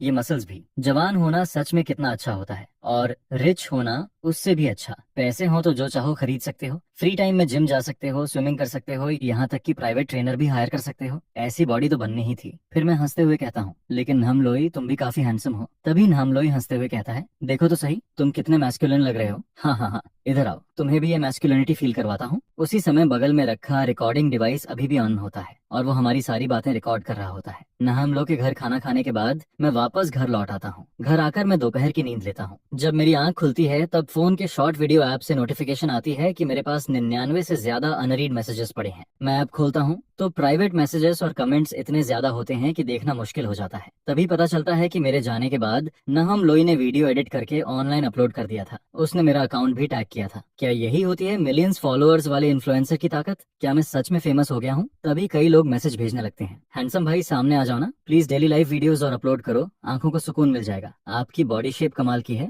थोड़ा जिम टिप्स भी शेयर करो ना। भैया उस टेनिस आउटफिट का लिंक मिलेगा क्या? इतने सारे मैसेजेस देखकर मैं खुद भी घबरा जाता हूँ। कुछ लोग पूछ रहे थे कि क्लोथ्स कौन से ब्रांड के हैं, कुछ बोल रहे थे कि वो अपने बॉयफ्रेंड के लिए भी वही खरीदना चाहते हैं। तभी नेहिम लोई मुझे मैसेज करता है, भाई वीडियो देखा, तुम फेमस हो गए हो। अभी अकाउंट खोला तो मैं खुद शॉक हो गया। पहली बार इतने सारे इंटरेक्शंस देख रहा हूँ और लोग तुम्हारे क्लॉथ्स तक पूछ रहे हैं उन्हें। फिर वो थोड़ा हेजिटेट करते हुए पूछता है, क्या ये वीडियो तुम्हें परेशान कर रही है? अगर अनकंफर्टेबल लग रहा हो तो मैं डिलीट कर दूं? जिस पर मैं तुरंत जवाब देता हूँ, नहीं नहीं, उसकी जरूरत नहीं है। इसके बाद मैं उससे पूछता हूँ, अगर मैं फैशन मैचिंग या फिटनेस ब्लॉगर जैसा कंटेंट बनाऊं तो कैसा रहेगा? आजकल शॉर्ट वीडियोस का जमाना है। सच कहूँ तो मैं भी इसे ट्राई करना चाहता हूँ। जिस पर वो एक्साइटेड होकर कहता है, बिल्कुल कर सकते हो। मैं पहले ही बता रहा हूँ, क्या पता हूँ, अगर तुम शॉर्ट वीडियोस बनाना शुरू कर दो ना तो थोड़े ही समय में फॉलोअर्स एक्सप्लोड कर जाएंगे। नहम लोई की ये बात सुनकर मुझे भी लगने लगता है कि शायद पॉपुलैरिटी का रास्ता सच में खुल चुका है। उसी समय फो ग्रुप की बॉस फोवांथुर मीटिंग खत्म करके एलिवेटर से बाहर निकलती है। तभी सेक्रेटरी रूम के पास से गुजरते हुए वो कुछ लोगों की बातें सुन लेती है। तुम लोगों ने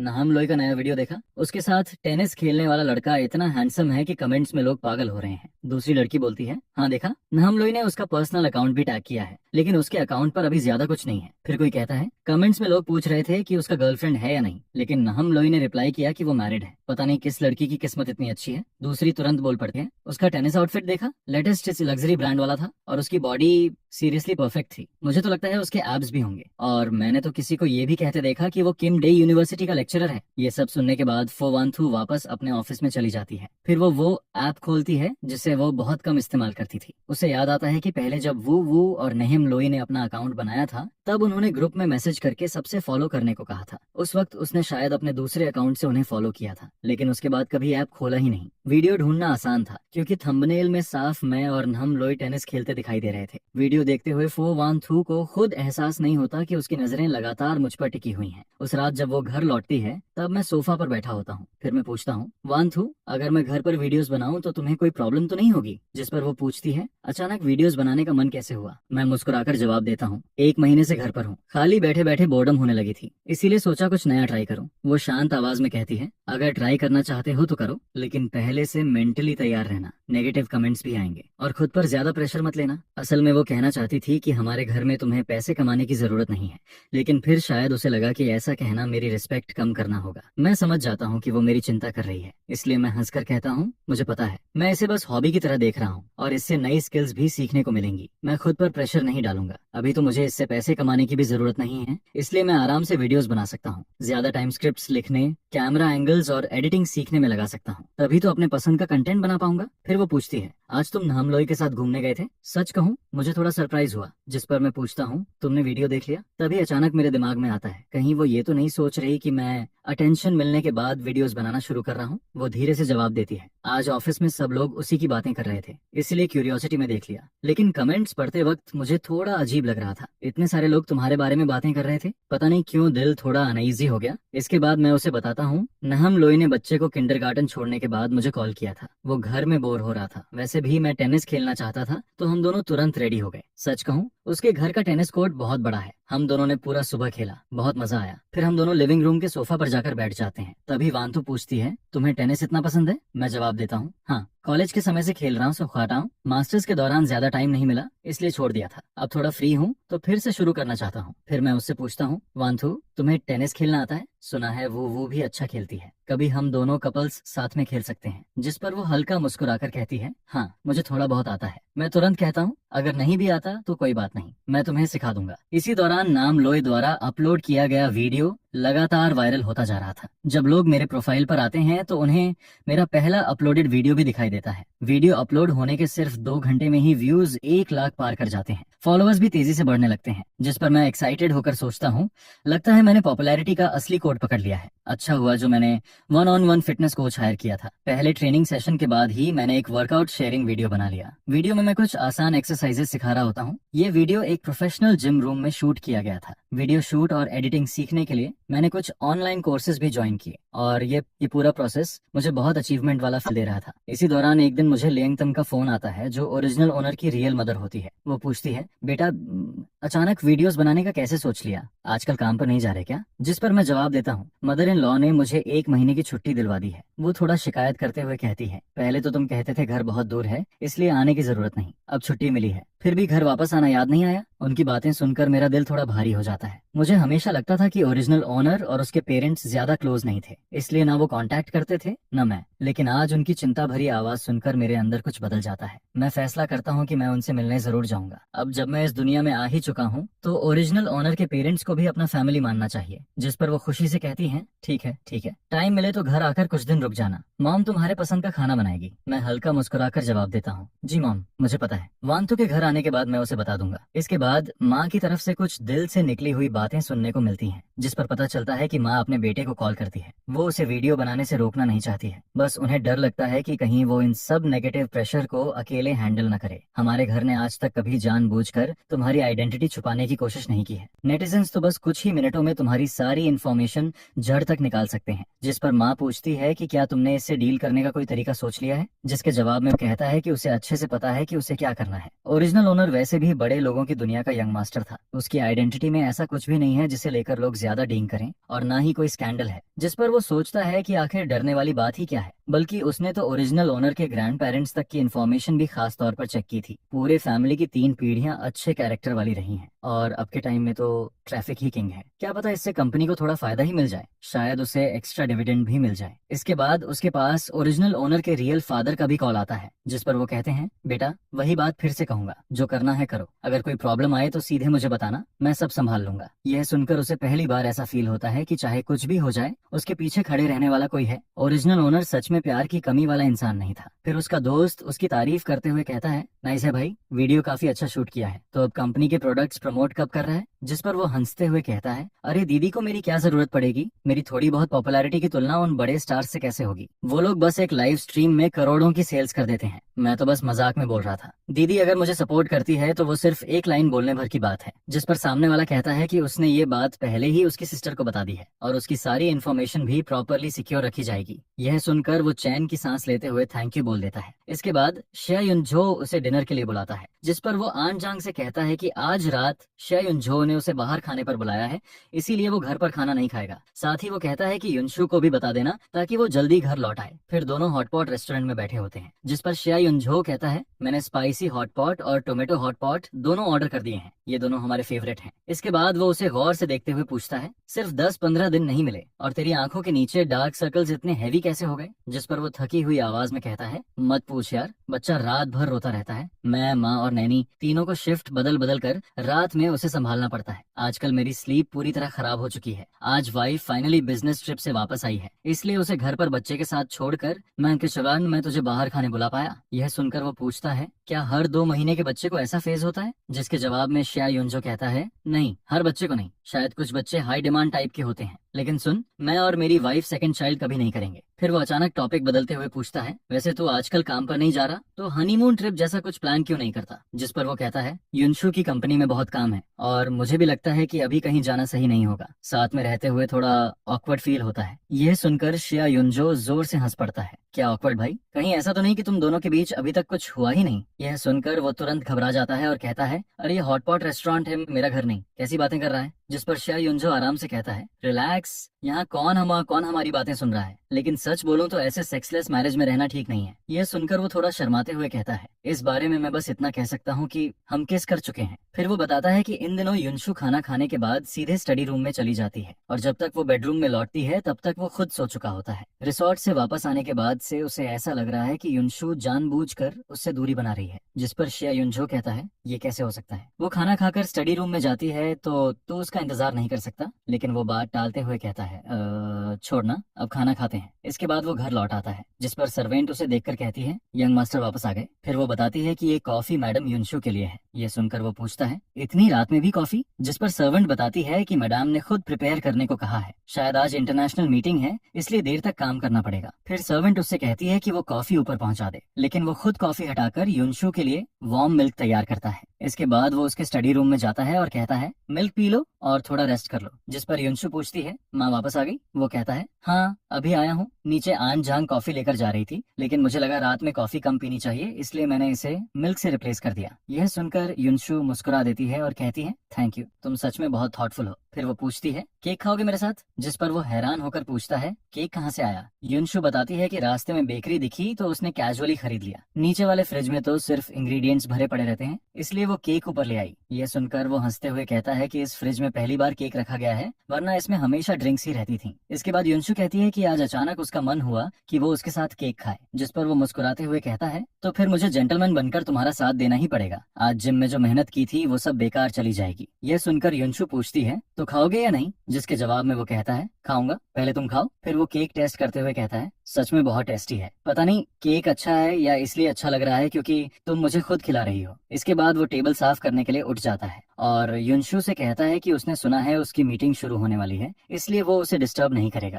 लेकिन तभी अचानक एक कॉल आता है, जिस पर युनशु का एक्सप्रेशन तुरंत बदल जाता है और वो कहती है क्या, मैं अभी पहुंचती हूँ। यह देखकर वो पूछता है क्या हुआ, जिसके जवाब में युनशु बताती है कि फू नियानैन ने देर रात किसी को मार दिया है और अभी पुलिस स्टेशन में है। इसके बाद वो अपनी असिस्टेंट से कहती है कि आज की इंटरनेशनल मीटिंग ली क्वाओ हैंडल करेगा। फिर वो उससे कहती है कि वो चिंता न करे और जल्दी सो जाए, उसे इंतजार करने की जरूरत नहीं है, जिस पर वो भी उसे रास्ते में केयरफुल रहने को कहता है। लेकिन उसके जाने के बाद भी उसे नींद नहीं आती क्योंकि फू नियानैन सेकंड मैडम की बेटी और युनशु की कजन है, साथ ही ओरिजिनल स्टोरी की फ्यूचर हायर भी, और अब तक वो उससे कभी मिला भी नहीं था। जिस पर वो क्यूरियोसिटी में उसका नाम इंटरनेट पर सर्च करता है और उसे फू नियानैन का शॉर्ट वीडियो अकाउंट मिल जाता है। वीडियोस में वो काफी एनर्जेटिक लड़की दिखाई देती है, साथ ही फैक्ट्री वर्कर्स के साथ भी बहुत अच्छे से घुल मिलकर रहती है। फिर एक वीडियो के नीचे कमेंट दिखता है अरे सिस्टर नियानैन, क्या आप अपने ही फैमिली फैक्ट्री में काम कर रही हो, मेहनत करते रहो, सिस्टर युनशु तुम्हारे साथ गलत नहीं होने देगी, जल्दी ही तुम्हें हेडक्वार्टर्स में बुला लिया जाएगा। जिसके जवाब में फू नियानैन ने लिखा होता है आई लव फैक्ट्री, फैक्ट्री मुझे खुश रखती है। यह देखकर उसे याद आता है कि नॉवेल में एक बार मीटिंग के दौरान फू नियानन ने बताया था कि ग्रेजुएशन के तुरंत बाद उसे फैक्ट्री में ट्रेनिंग के लिए भेजा गया था, फिर अलग अलग डिपार्टमेंट्स में भी काम कराया गया, यानी युनशु ने उसे कोई स्पेशल प्रिविलेज नहीं दिया था, उसने भी नीचे से शुरू किया था। यह सब देखकर उसे लगता है कि सेकंड मैडम, फू शिंगहे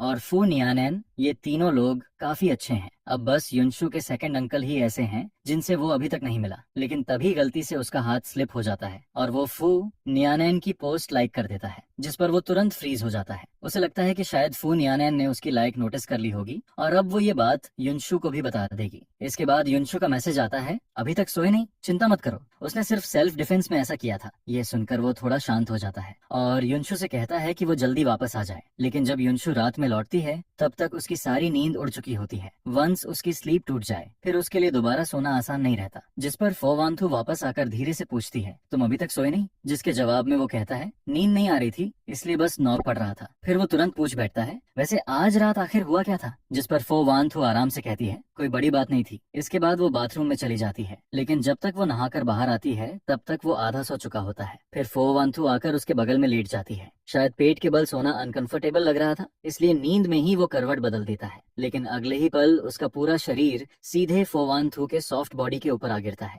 जिस पर वो झटके से जाग जाता है। अब दोनों के चेहरे एक दूसरे से बस कुछ इंच की दूरी पर होते हैं। वो उसकी बॉडी वार्मथ और शॉवर जेल की हल्की खुशबू को साफ फील कर सकता था, जिस पर उसे पिछली बार वाला अनफॉरगेटेबल किस याद आ जाता है। लेकिन इस बार वो तुरंत किस नहीं करता, बल्कि चुपचाप उसके रिएक्शन को देखने लगता है। धीरे धीरे फो वांथुर का चेहरा लाल होने लगता है। यह देखकर उसका हार्ट बीट भी तेज हो जाता है। फिर दोनों बस एक दूसरे को देखते रहते हैं और कमरे का एटमॉस्फेयर धीरे धीरे रोमांटिक और एम्बिगियस होने लगता है, जिस पर वो धीरे से उसके करीब आता है और उसके लिप्स पर हल्का सा किस कर देता है। इसके बाद अगली सुबह जब उसकी आंख खुलती है, तब तक उसके बगल में सो रही वुमन जा चुकी होती है। वो फोन उठाकर टाइम देखता है और सुबह के 10 बज चुके होते हैं। फिर उसे फो वांथू का मैसेज दिखता है, मैं ऑफिस जा रही हूँ, जिस पर उसके चेहरे पर हल्की स्माइल आ जाती है। वो रिप्लाई करने ही वाला होता है कि तभी उसकी मदर इन लॉ का वीडियो कॉल आ जाता है, जिस पर वो तुरंत कॉल उठाकर कहता है, गुड मॉर्निंग मॉम। यह सुनकर वो हंसते हुए कहती हैं, अरे मैंने कहीं तुम्हारी नींद तो खराब नहीं कर दी? जिसके जवाब में वो कहता है, नहीं मॉम, मैं भी अभी अभी उठा हूँ। फिर वो पूछता है, आप घर वापस आ गई? जिस पर वो कहती हैं, हाँ आज सुबह ही पहुंची हूँ, दोपहर में यहाँ आ जाना, मैं तुम दोनों के लिए बहुत सारे गिफ्ट्स लाई हूँ। जिस पर वो तुरंत हामी भर देता है। इसके बाद जब वो पुराने घर के कोर्टयार्ड में पहुंचता है,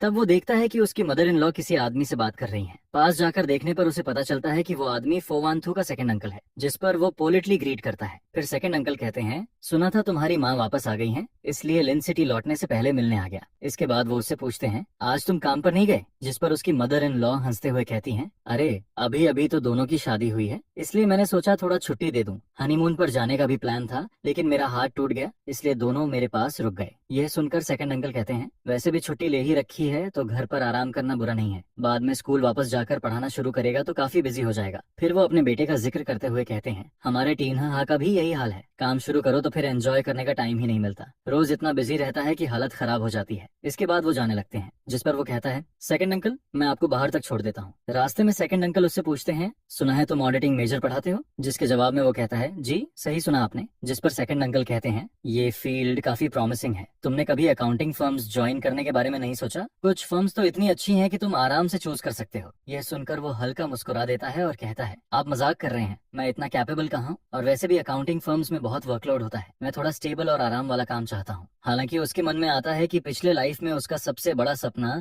बिग 4 फर्म्स में जाना था, लेकिन वो इंटर्नशिप तक हासिल नहीं कर पाया था और उसे अच्छे से पता था कि उन बड़ी फर्म्स में कितना प्रेशर होता है। जिस पर वो आगे कहता है, मेरे लिए एक नॉर्मल लेक्चरर बनकर रहना ही काफी अच्छा है। यह सुनकर सेकंड अंकल बस हल्का सा सिर हिलाते हैं और कुछ नहीं कहते। फिर वो कार में बैठकर वहां से निकल जाते हैं, लेकिन उनके जाने के बाद भी वो उनकी बातों के बारे में सोचता रहता है। तभी ओल्ड मैडम उसका हाथ पकड़कर कहती हैं, आगे से अपने सेकंड अंकल से थोड़ा सावधान रहना। जिस पर वो आगे बताती हैं, उसका दिमाग बहुत चालाक है, सामने कुछ और पीछे कुछ और करता है, बहुत केयरफुल रहना। फिर वो पुराने दिनों की बातें बताने लगती हैं। जब मैं और तुम्हारे फादर बिजनेस शुरू कर रहे थे, तब ग्रैंडफादर ने हमें कुछ शुरुआती पैसे दिए थे, लेकिन फोकिन वी को लगा कि ग्रैंडफादर उसे इग्नोर कर रहे हैं, इसलिए उसने भी पैसे मांगे और हमारे जैसा बिजनेस शुरू किया। लेकिन बाद में जब हमारा बिजनेस सक्सेसफुल हो गया, तब वो जिद करने लगा कि ग्रैंडफादर ने सीक्रेटली हमें एक्स्ट्रा सपोर्ट दिया था, इसलिए वो कंपनी का आधा हिस्सा मांगने लगा। उस वक्त ग्रैंडफादर बहुत बीमार थे। तुम्हारे फादर नहीं चाहते थे कि फैमिली फाइट की वजह से वो चैन से आंखें भी बंद न कर पाए, इसलिए उन्होंने कंपनी का आधा हिस्सा उसे दे दिया। लेकिन बाद में वो उस हिस्से को लेकर सीधे लिन सिटी चला गया और अलग कंपनी शुरू कर दी। हमेशा यही साबित करना चाहता था कि वो हमसे ज्यादा कैपेबल है, लेकिन इतने सालों बाद भी उसकी कंपनी में कोई खास प्रोग्रेस नहीं हुई। आज वो यहाँ सिर्फ इसलिए आया था ताकि मेरे थ्रू वांथू पर प्रेशर डाल सके और कुछ प्रोजेक्ट्स अपने लिए ले सके। यह सुनकर उसे भी समझ आ जाता है कि ये आदमी बाहर से काम दिखता है, लेकिन अंदर से काफी नैरो माइंडेड और कैलकुलेटिंग है। फिर ओल्ड मैडम आगे कहती हैं, पहले वो टीनहा को भी फो ग्रुप हेडक्वार्टर्स में भेजना चाहता था, लेकिन टीनहा खुद वहाँ काम नहीं करना चाहता था, इसलिए वांथू ने उसे टूरिज्म एरिया में काम दिलवा दिया। अभी उसकी बातों में भी हिडन कंप्लेन थी। वो इनडायरेक्टली ब्लेम कर रहा था कि वांथू ने उसके बेटे को हेडक्वार्टर्स में जगह नहीं दी। जब नैन ने ग्रेजुएशन के बाद फैक्ट्री से ट्रेनिंग शुरू की थी, तब भी वो लगातार कंप्लेन करता रहता था। उसका हिसाब किताब वाला नेचर तो इतना एनोइंग है कि मैं अब उसके बारे में बोलना भी नहीं चाहती। इसके बाद वो टॉपिक खत्म करते हुए कहती हैं, बस इतना याद रखना कि तुम्हें अंदर से समझदार रहना है। फिर वो अचानक खुश होकर कहती हैं, मेरी एक फ्रेंड का बेटा ऑक्शन हाउस में काम करता है, कल मैं एक ऑक्शन में गई थी और वहाँ से कुछ चीजें खरीदी हैं, चलो बॉक्स खोलकर देखो। जिस पर वो बॉक्स खोलता है, अंदर काफी एक्सपेंसिव कलेक्टिबल्स रखे होते हैं। फिर ओल्ड मैडम कहती हैं, इन्हें संभाल कर रखना, मौका मिले तो यूज करना, नहीं तो कलेक्शन बनाकर रख देना, ये सब काफी वैल्यूएबल है। यह देखकर उसे साफ समझ आ जाता है कि ओल्ड मैडम सच में उससे बहुत प्यार करती हैं। फिर वो प्यार से कहती हैं, मुझे पता है तुम अच्छे और समझदार बच्चे हो, लेकिन पूरे दिन मेरे साथ मत बैठे रहा करो, तुम्हारा जो काम है वो करो। जिस पर वो मुस्कुराकर कहता है, ठीक है मॉम, मैं चलता हूँ, आप अच्छे से रेस्ट कीजिए, कल फिर मिलने आऊंगा। इसके बाद वो ड्राइविंग प्रैक्टिस के लिए बाहर निकलता है, क्योंकि वो सोच रहा था कि आगे जाकर खुद कार चलाकर काम पर जाएगा। लेकिन घर से थोड़ी ही दूर पहुंचा होता है कि अचानक पीछे से कोई उसकी कार में टक्कर मार देता है, जिस पर वो गुस्से में बाहर निकलकर कहता है, तुम गाड़ी चलाना जानते भी हो या नहीं। लेकिन दूसरी कार से एक लड़की बाहर निकलती है और फ्लर्ट करते हुए कहती है, हेलो हैंडसम, वीचैट दे दो ना, हम प्राइवेट चैट में बात कर लेंगे, कार रिपेयर का जितना पैसा लगेगा मैं दे दूंगी। लेकिन वो उसकी बातों पर बिल्कुल ध्यान नहीं देता। वो सीधे जाकर कार चेक करता है और देखता है कि पीछे बम्पर दब गया है, जिस पर वो ठंडे चेहरे से कहता है, कोई प्राइवेट चैट नहीं होगा, मैं पुलिस को कॉल कर रहा हूँ। उसे साफ पता था कि ऐसे प्राइवेट सेटलमेंट बाद में और बड़ी प्रॉब्लम्स खड़ी कर सकते हैं। इसके बाद ट्रैफिक पुलिस जल्दी ही वहां पहुंच जाती है और दोनों को गाड़ियां साइड में लगाने के लिए कहती है ताकि मामला सेफली हैंडल हो सके। लेकिन तभी सामने एक ब्लैक कार आकर रुकती है और अगले ही पल फोवान थू जल्दी से बाहर निकलती है, जिस पर वो घबराकर पूछती है, अनथान तुम ठीक हो ना? जिसके जवाब में वो कहता है, मैं ठीक हूँ, गलती सामने वाली की थी, ट्रैफिक पुलिस सब हैंडल कर चुकी है। फिर वो हैरानी से पूछता है, लेकिन तुम यहाँ कैसे पहुंच गई? जिस पर फोवान तो कहती है, तिन्ह हाँ ने मुझे बताया, मुझे चिंता हो रही थी इसलिए खुद देखने चली आई। ये सुनकर वो मन ही मन सोचने लगता है कि फो तिन्ह हाँ का मुंह सच में बहुत फास्ट है।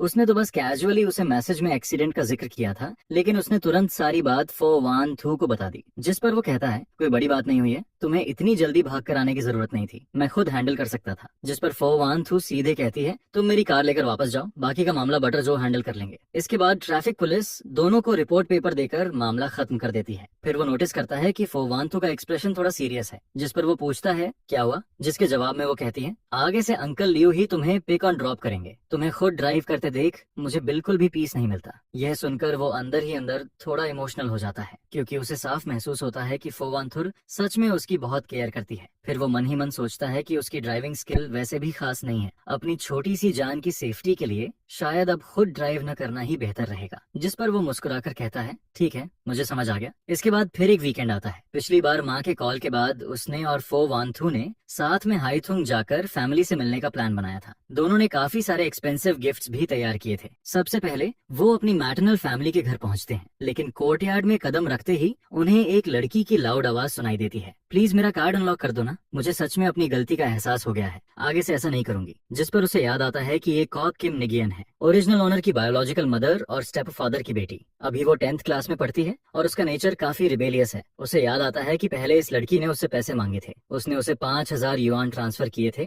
लेकिन उसने उसे भी कम बता दिया। जिस पर उसने दोबारा पैसे भेजने से मना कर दिया था और कहा था कि जाकर अपने फादर से मांगो। अब वो सोचने लगता है कि इस बार आखिर उसने कौन सी ट्रबल क्रिएट कर दी है। तभी सर्वेंट अंदर आकर अनाउंस करता है, मास्टर और यंग मैडम आ गए हैं। यह सुनते ही उसके स्टेप फादर खुश होकर कहते हैं, अरे अंथान और वानथू आ गए। फिर वो कहते हैं, तुम्हारी माँ ब्यूटी ट्रीटमेंट के लिए बाहर गई है, मैं उसे अभी कॉल करके वापस बुलाता हूँ। लेकिन तभी किम नियन मुंह बनाते हुए कंप्लेन करती है, डैड आप कितने बायस्ड हैं, मैं वापस आती हूँ तो आपका चेहरा चिड़चिड़ा रहता है, लेकिन भाई आते ही आप फूल की तरह खिल जाते हो, जबकि रियल डॉटर तो मैं हूँ। जिस पर उसके स्टेप फादर बिना छुपाए कह देते हैं, हाँ मैं बायस्ड हूँ, अगर तुम अपने भाई जितनी समझदार होती तो मैं भी तुम्हारे साथ हंसकर बात करता। ये सुनकर किम नियन तुरंत फोवान थू के पास जाकर बोलती है, सिस्टर इन लॉ मेरी थोड़ी मदद कर दो ना। जिस पर फोवान थू पूछती है, कैसी मदद? फिर वो बड़ी मासूम शक्ल बनाकर कहती है, बस थोड़ा पॉकेट मनी रिचार्ज कर दो। ये सुनते ही फोवान थुर कैजुअली फोन उठाती है। अगले ही पल नोटिफिकेशन आता है, account credited with 1 lakh yuan. यह देखकर उसके स्टेप फादर शॉक हो जाते हैं, ये क्या है, किसने तुम्हें 1 लाख ट्रांसफर किए? जिस पर किम नियन खुशी से चिल्लाती है, सिस्टर इन लॉ ने दिए हैं। और अगले ही पल वो भागते हुए कहती है, dad brother sister in law school में काम है, मैं पहले जा रही हूँ। उसके जाते ही उसके स्टेप फादर सिर पकड़ लेते हैं और कहते हैं, पता नहीं इस बार फिर कौन सी प्रॉब्लम खड़ी की होगी, सुना है ये स्कूल में ग्रेड डायरेक्टर तक से बहस कर रही थी, इसकी क्लासमेट की माँ ने तुम्हारी मॉम को ये सब बताया। ये लड़की रोज बस ट्रबल क्रिएट करना ही जानती है, लगता है मंडे को फिर मुझे जाकर उसके ग्रेड डायरेक्टर से अपॉलॉजी मांगनी पड़ेगी। इसी दौरान उसकी मदर भी वापस आ जाती है और उसे देखकर वो एक पल के लिए रुक जाता है, क्योंकि उसकी माँ इतनी खूबसूरत लग रही थी कि कोई ये बिलीव ही नहीं कर सकता था कि उनकी उम्र 50 से ऊपर है। फिर वो प्यार से कहती हैं, मुझे लगा था तुम लोग थोड़ा लेट पहुंचोगे। जिस पर वो जवाब देता है, फ्लाइट आधा घंटा पहले लैंड हो गई थी इसलिए जल्दी आ गए। इसके बाद उसकी माँ एक्साइटेड होकर कहती हैं, मैं तुम्हारे लिए कुछ चीजें लाई हूँ, चलो मेरे साथ देख कर आओ। मानथू तुम तब तक यहाँ उसके फादर के साथ बैठो। फिर वो उसे कमरे में ले जाकर फ्रेंच शॉपिंग बैग्स दिखाती हैं, ये सब मैंने पिछली फ्रांस ट्रिप में खरीदा था। जिस पर वो पोलाइटली थैंक यू कहता है। यह सुनकर उसकी माँ मुस्कुराने लगती हैं, तुम इतने बड़े हो गए हो लेकिन अभी भी बच्चे जैसे लगते हो, पहले तो तुम्हारे साथ कोई प्रॉब्लम होती थी तब भी तुम फैमिली को कुछ नहीं बताते थे, हमेशा स्टबर्न बने रहते थे। फिर वो अचानक सीरियस होकर पूछती हैं, कहीं वानथू ने तुम्हें हर्ट तो नहीं किया? जिस पर वो तुरंत कहता है, नहीं मॉम, वांथू मेरे साथ बहुत अच्छी है, मैं बहुत अच्छा लाइफ जी रहा हूँ, सर का हूँ। ये सुनकर उसकी माँ राहत की सांस लेती है। मैं बस ये जानना चाहती थी कि शादी के बाद तुम्हारी लाइफ कैसी चल रही है, अगर कभी कुछ हो तो मुझे जरूर बताना, सब कुछ अकेले सहते मत रहना। जिस पर वो हल्की स्माइल के साथ कहता है, आप टेंशन मत लीजिए, यहाँ सब लोग बहुत अच्छे हैं, मैं सच में बहुत खुश हूँ। ये सुनकर उसकी माँ थोड़ी इमोशनल हो जाती है। पता है, शादी के बाद तुम बिल्कुल बदल गए हो, पहले तो तुम मेरे साथ बैठकर बातें भी नहीं करते थे, अगर मैं ज्यादा पूछती तो इरिटेट हो जाते। जिस पर वो कहता है, शायद शादी के बाद सोच बदल गई है और इतनी मुश्किल से घर आया हूँ तो ऑब्वियसली आपके साथ अच्छे से बात करना चाहता हूँ। यह सुनकर उसकी माँ की आंखों में खुशी साफ दिखने लगती है। मेरा बेटा सच में बड़ा हो गया है। फिर वो उसे कई क्लोथ्स और ज्वेलरी ट्राई करवाती हैं। साथ ही कहती हैं कि ये सब वंथु के लिए भी खरीदा है, वापस जाते समय सब साथ लेकर जाना। इसके बाद नीचे से उसकी माँ की आवाज आती है, डियर आज लंच मैं खुद बनाऊंगी, बताओ सबको क्या खाना है। जिस पर उसके स्टेपफादर हंसते हुए कहते हैं, मुझे क्या पसंद है ये तुम्हें नहीं पता क्या, बच्चों से पूछो। फिर वो दोनों से पूछती हैं कि उन्हें क्या खाना है। तभी उसके स्टेपफादर तुरंत कहते हैं, धीरे चलो, अपनी वेस्ट का ध्यान रखो। जिस पर वो हंसते हुए कहती हैं, कोई बात नहीं, तुम हो ना। यह देखकर किम नियन तुरंत कंप्लेन करती है, बस करो आप लोग, इतना डॉग फूड देखकर ही मेरा पेट भर गया। जिस पर उसके स्टेपफादर हंसते हुए कहते हैं, तुम और तुम्हारा फ्यूचर हस्बैंड भी ऐसा कर सकते हो। यह सुनकर वो एक पल के लिए फ्रीज हो जाता है और बगल में बैठी फो वांथू की तरफ देखने लगता है। सरप्राइजिंगली फो वांथू भी उसी वक्त उसकी तरफ देख रही होती है। जिस पर दोनों के बीच का एटमॉस्फेयर थोड़ा ऑकवर्ड लेकिन स्वीट हो जाता है। फिर वो जल्दी से कहता है, मॉम, मुझे स्वीट एंड्स और रिब्स और स्टीम्ड फिश खाना है। इसके बाद दोनों पेरेंट्स बातें करते हुए किचन में चले जाते हैं। फिर वो धीरे से फो वांथू से पूछता है, अभी तुम डैड से क्या बात कर रही थी। जिस पर वो कैजुअली कहती है, बस बिजनेस की बातें। लेकिन वो थोड़ा कंफ्यूज्ड होकर पूछता है, हमारी शादी तो सिर्फ वेन और फो फैमिलीज के इंटरेस्ट से जुड़ी है, कॉ फैमिली का बिजनेस से कोई कनेक्शन नहीं है। फिर दोनों के बीच किस बात की डिस्कशन हो रही थी। यह सुनकर फो वांथू थोड़ा सीरियस हो जाती है। डैड ने मुझे सावधान रहने को कहा है। कुछ समय पहले उन्होंने सेकंड अंकल को हाईतान में सीक्रेटली एक सप्लायर से मिलते देखा था। वो सप्लायर हमारे फो ग्रुप की कोर प्रोडक्शन लाइन हैंडल करता है। फिर वो धीमी आवाज में कहती है, ये बात किसी को मत बताना, इससे फो ग्रुप के स्टॉक्स तक अफेक्ट हो सकते हैं। जिस पर वो तुरंत कहता है, तुम चिंता मत करो, मैं किसी को कुछ नहीं बताऊंगा। इसके बाद वो कहता है, वैसे पिछली बार ओल्ड हाउस में मॉम ने भी मुझे सेकंड अंकल से सावधान रहने को कहा था। यह सुनकर फो वांथू कहती है, तुम टेंशन मत लो, मैं इस मैटर की सीक्रेटली इन्वेस्टिगेशन करवाऊंगी। लेकिन तभी उसे अचानक नॉवेल वाला कार एक्सीडेंट याद आ जाता है। जिस पर वो पूछता है, क्या तुम्हारे सेकंड अंकल बिजनेस के लिए इलीगल काम भी कर सकते हैं। यह सुनकर फो वांथू एक पल के लिए चुप हो जाती है। फिर धीरे से कहती है, तो तुमने भी नोटिस कर लिया। इसके बाद वो बताती है, डैड ने उन्हें हाईतान में कोर सप्लायर से सीक्रेटली मिलते देखा था। वो लोग हमारी सबसे इंपॉर्टेंट प्रोडक्शन चेन कंट्रोल करते हैं। और सिर्फ इतना ही नहीं, मॉम ने मुझे पहले भी बताया था कि जब फैमिली शुरू में स्ट्रगल कर रही थी तब सेकंड अंकल इनहेरिटेंस के लिए प्रॉब्लम्स क्रिएट करते रहते थे। अब कुछ लोग सीक्रेटली हमारे करीब आने की कोशिश कर रहे हैं। साफ दिख रहा है कि उनका टारगेट फो ग्रुप है। पहले मैं वर्स्ट पॉसिबिलिटी के बारे में सोचने से बच रही थी, लेकिन अब उनके एक्शंस बहुत ऑब्वियस होते जा रहे हैं। फिर वो उसका हाथ पकड़कर कहती है, वेंथान, ये बहुत डेंजरस है, तुम इसमें डायरेक्टली इन्वॉल्व मत होना, मुझे डर है कि वो तुम्हें टारगेट बना सकते हैं। यह सुनकर वो बिना हिचकिचाए कहता है, लेकिन मैं तुम्हारा हस्बैंड हूँ, मॉम भी मुझे फैमिली मानती हैं, मैं कैसे तुम्हें ये सब अकेले हैंडल करने दूं। हम बस थोड़ा केयरफुल रहेंगे, ज्यादा से ज्यादा जहाँ भी जाएंगे अंकल लियो को साथ रखेंगे, तब कुछ नहीं होगा। यह सुनकर फो वांथू की आंखों में हल्की वार्मथ आ जाती है। इसके बाद वो लोग हाईतान में 2 दिन और रुकते हैं। जिस पर उसकी माँ उसे बार बार याद दिलाती हैं, वांथू पर बहुत काम का प्रेशर है, ध्यान रखना कि वो टाइम पर खाना खाए, उसे हर वक्त सिर्फ कॉफी पीकर मत रहने देना। जिस पर वो कॉन्फिडेंस के साथ कहता है, मॉम आप टेंशन मत लीजिए, मैं रोज उसे प्रॉपरली खाना खिलाऊंगा। फिर उसके स्टेपफादर भी सीरियस होकर कहते हैं, अगर फोक इन्हें वी की तरफ से कोई भी अनयूजुअल मूवमेंट दिखे तो तुरंत मुझे कॉल करना। राजधानी में अभी भी मेरे कुछ कनेक्शंस हैं जो मदद कर सकते हैं। जिस पर वो सिर हिलाकर कहता है, जी मुझे याद रहेगा। और तभी जाते जाते किम नियन फिर से उसके पास आकर मुस्कुराते हुए कहती है, सिस्टर इन लॉ, अगली बार वापस आओ तो फिर से मेरा बैलेंस रिचार्ज करना मत भूलना, मैं प्रॉमिस करती हूँ कि इस बार अच्छे से पढ़ाई करूंगी। जिस पर किम नियन तुरंत कहती है, अपनी बात याद रखना, अगर प्रॉमिस तोड़ा ना तो अगली बार पैसे नहीं मिलेंगे। जिसके जवाब में वो जल्दी से कहती है, पक्का प्रॉमिस, इस बार जरूर निभाऊंगी। इसके बाद फो वांथू नोटिस करती है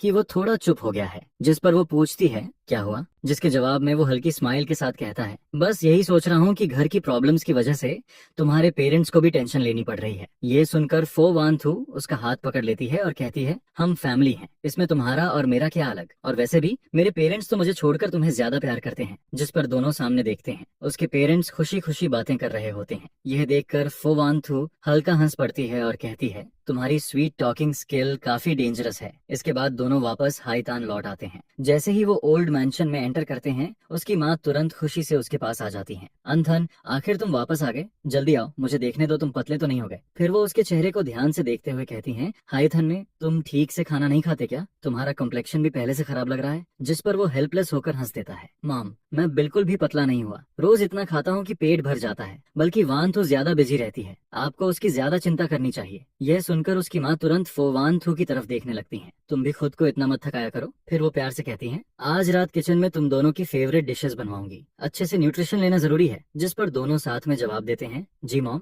लेकिन अगले ही पल उसकी माँ का चेहरा अचानक सीरियस हो जाता है। वो फुके ने भी तुम दोनों को परेशान तो नहीं कर रहा? जिस पर वो कहता है, फिलहाल तो नहीं, लेकिन हमने उसके अकाउंट्स और मूवमेंट्स की इन्वेस्टिगेशन शुरू कर दी है। यह सुनते ही उसकी माँ गुस्से से कहती हैं, इस बार उसे पूरी तरह एक्सपोज करना पड़ेगा। पहले इनहेरिटेंस के टाइम पर मैंने बहुत सहा था, अब वो मेरे सन इन लॉ को हर्ट करने की कोशिश कर रहा है और मेरी बेटी और फो ग्रुप पर भी नजर डाल रहा है। क्या वो फैमिली के लोग सिर्फ डेकोरेशन बनकर रह गए हैं? जिस पर वो जल्दी से उन्हें काम करने की कोशिश करता है। मॉम आप ज्यादा गुस्सा मत कीजिए, आपकी हेल्थ खराब हो जाएगी। लेकिन वो गहरी सांस लेते हुए कहती हैं, मैं गुस्सा नहीं हूँ, बस ये बात अंदर से बर्दाश्त नहीं हो रही। फिर वो दोनों की तरफ देखते हुए कहती हैं, तुम दोनों आराम से इन्वेस्टिगेशन करो, मैं यहाँ मेन हाउस में रहकर उस आदमी पर नजर रखूंगी, उसे कोई चाल चलने नहीं दूंगी। इसके बाद सिर्फ 3 दिन के अंदर ही फो वान थू की असिस्टेंट सारे एविडेंस कलेक्ट करके वापस राजधानी लौट आती है। जिस पर वो रिपोर्ट देते हुए कहती है, प्रेसिडेंट सारी इन्वेस्टिगेशन क्लियर हो चुकी है। वाइस प्रेसिडेंट फो ने लिन सिटी ब्रांच के फंड्स में गड़बड़ की है। उसने 300 मिलियन युआन अपनी पर्सनल डेट्स चुकाने में इस्तेमाल किए हैं। सिर्फ इतना ही नहीं, उसने बाहर के कॉम्पिटिटर्स के साथ मिलकर वेस्ट सिटी वाले कोर प्रोजेक्ट को हथियाने की भी प्लानिंग की है। और सबसे डेंजरस बात यह है कि उसने सीक्रेटली आपकी कार के ब्रेक सिस्टम के साथ छेड़छाड़ करवाई थी।